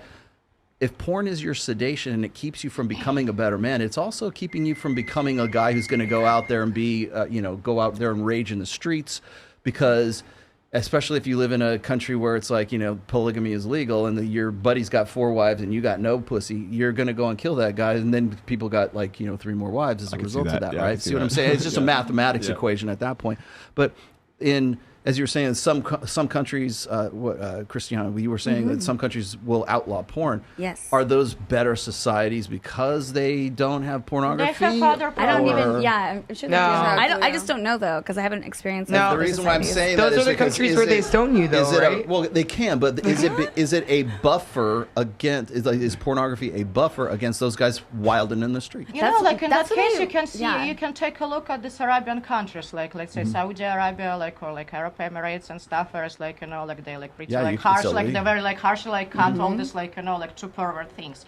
And yeah, and from one hand we can say oh my god, it's so too much, but from another one, look, they focus on absolutely different things and they're succeeding in this.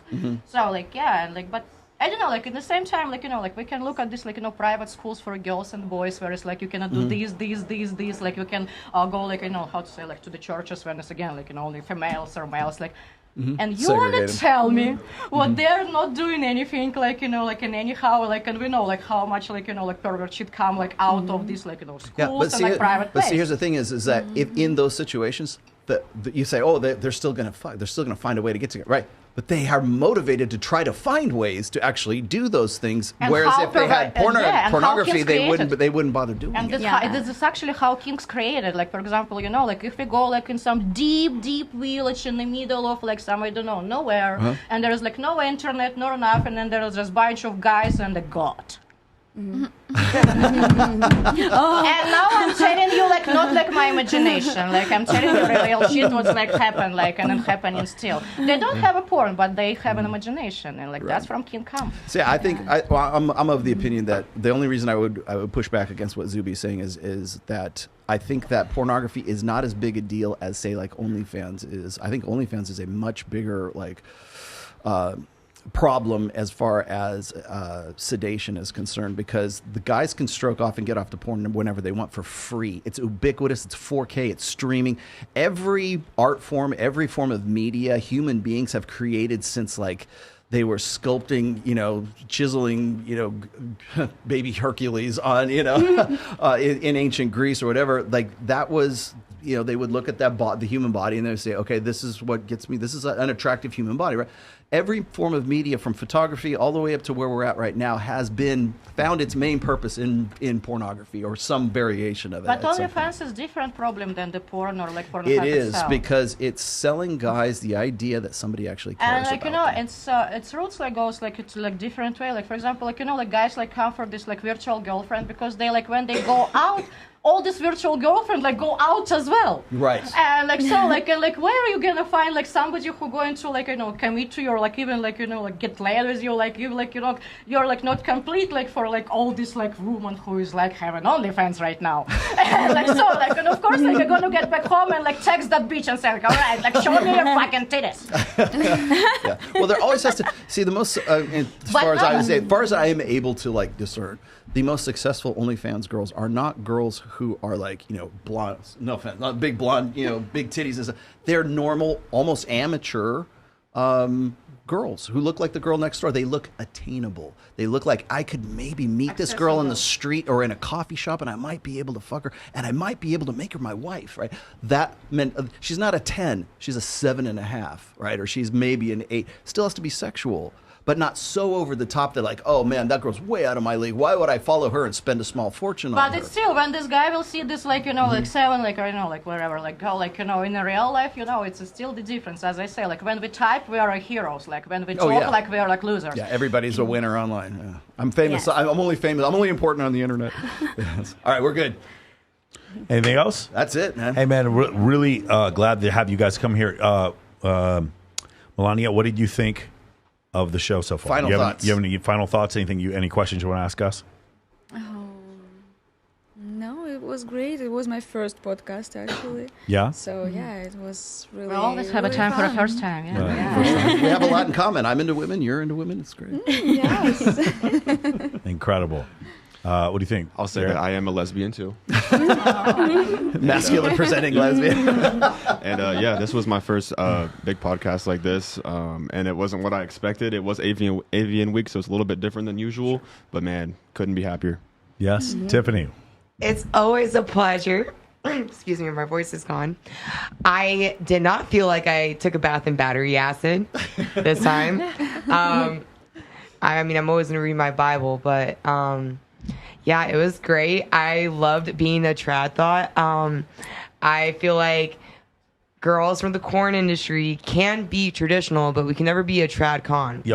We are trad thought. I have never met. I don't get it. What is that? Yeah, what is that? So tradition. So think of a traditional conservative. So that's conservatism, but you're including, like, the family values and Christianity and stuff like that. What was it called? Trad thought. So that girl over there. Traditional conservative. Yeah, traditional. So, but then you're saying a traditional thirsty hoe. Basically, a traditional conservative. I love how we have to explain it to you. Yeah. One of the things, I have yet to meet a woman. I have yet to meet a woman in my entire life that does not own a gun and has a boob job who is blonde who did not support Trump. Like every single one of them. So it doesn't make any difference what you did for a living. Wait on.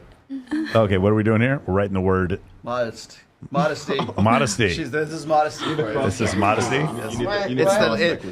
Next in 2024, the top category on Pornhub will be. Wait, hold on, guys. I gotta do the real thing. Hold on. Oh, what are we doing? Oh, hold on, wait. We're on. Sports process. Oh, boy, I'm about to say, man, I'm not trying to lose my fucking YouTube. And canceled. I had to be modest, guys. All right, now get out of here. Go to the kitchen, and I want you to start mixing cake batter. Oh yeah, you guys want another cake? Yeah, there we go. I got cake on everybody. Let's go. Beautiful. Samantha, what do you think about the show? It was also my first podcast, and I had a lot of fun. I really enjoyed it. Thank you for having me. For sure. Samantha, what did you do before you were a DJ? I never got to ask you. I was a dancer. You were a dancer? In Florida? Here in Vegas, actually. In Vegas? Yeah. Okay, Many crazy. years ago. Wow, nice. Okay. Yeah. Crystal. Nice to see you again, guys. You're coming back. You're coming back. Crystal, I want you need to have your own show, Crystal. I'm here once in a month. Once a month? Yes. Yeah, very nice. Ooh. Christiana? Oh, yes. What do you think? I'm so thankful that you let me bring my friend Milana, and that she trusted me to have her first podcast here. And I told her on the way here, I was like, "You're gonna like it." I'm like, "These guys love women. So happy you love you women. brought her. You're gonna really get along. You have a lot in common already." Yes. So Yes. yeah, and then I'm just happy to be in the room with new friends and with people I've met before and like new people I've never met before. So yeah, thank you for having me again. Yes. Well, thank you guys for coming, especially on Expo Week. Oh yes. Oh yeah, my wife going to kick my ass for like me disappearing for so long. Oh, your wife is? Oh no. That lesbian. Just tell her. I'll give you an excuse. I'll write the doctor's note for you. Yes. You know what she's feminist. Wait. Priya Ray is a feminist? Next time, yes. Really? Tell her. Please tell her to come on the show. Pillow princess tonight. When it's about me, yes, she is. Please tell her to come on the show. I would love to have her come on the show. Wait, but tell her, be like, hey, you can be the pillow princess tonight. I'll make it up to you. Thank you for advice. I will use it. So, I got you, girl. So everybody, your Instagram links, if you're looking for any of them on Instagram, all of your links are on the description. Just go and click see more, and then you'll be able to see sure. it. Whatever we do, guys, whatever you do, remember to I'm sorry. Go subscribe to their OnlyFans. Remember, guys, continue to respect women. And yes. Whatever you don't just subscribe to their OnlyFans. That would be terrible. I'm sure none of you are going to do it. Yes, Misogyny. all of them are. All of them. Misogyny. All right, guys. Misogyny. Awesome. Anything else? No, we got it. What are we doing next week? Couple things. We're off next week. We're off for a while. So I don't think we're going to do one during Babes in Toyland. So what's going to happen is if you guys are interested, any ladies who are watching this are interested, on the 8th of February, we're going to be hosting Babes in Toyland /FHM party that we're going Super Bowl weekend. Super Bowl weekend. We're going to be having a party at the Sahara. If you guys are interested in doing that, it's going to be a charity event as well. And then on the 9th, I'm going to be going to Shaq's Fun House at Excess. That's not one of my events, but I'll be there if any of you ladies want to come to that. Yep. And then on the 10th is going to be the Maxim Super Bowl party, which is going to be at Resorts World. If you guys would like to get on the red carpet or go to any of those events, Super Bowl will be at Allegiant Stadium. Please hit me up, ladies, if you will hit me up if you're interested. It's going to be awesome to see my Niners win the Super Bowl in Allegiant Stadium. You're going to see it in Allegiant Stadium? It got leaked. They're projected to win, so everybody sports bet on the 49ers. It got leaked. Yes, the NFL. Bet on the 49ers. You want the most controversial thing I'm going to say today? The NFL is not scripted, guys. It's not. It's just fucking random. Anyone who thinks it's scripted, you don't know how to play football. So it's hard as shit. So here's a bet. If the Niners win and Brock Purdy is there, you're not going to say Brock the bartender anymore. You're going to say Brock the quarterback. Brock the quarterback? Okay, yeah, Brock the quarterback. Okay. Awesome. Brock the beautiful. All right, guys. Thank you guys so much for joining us. Like I said, we'll probably be back on the 15th of the 15th. But we won't be, we're still at Babes in Toyland. Yeah, the 15th of February, you guys can catch us at Babes in Toyland. Obviously, I'm going to be the host of the Maxim Party, and I'll be the host of Babes in Toyland. And we will see you guys in 3 weeks. There you go. All right. Take care, guys. Remember, stay celibate. Whatever you do, don't have sex with anyone. Stop jerking off. Stop jerking off.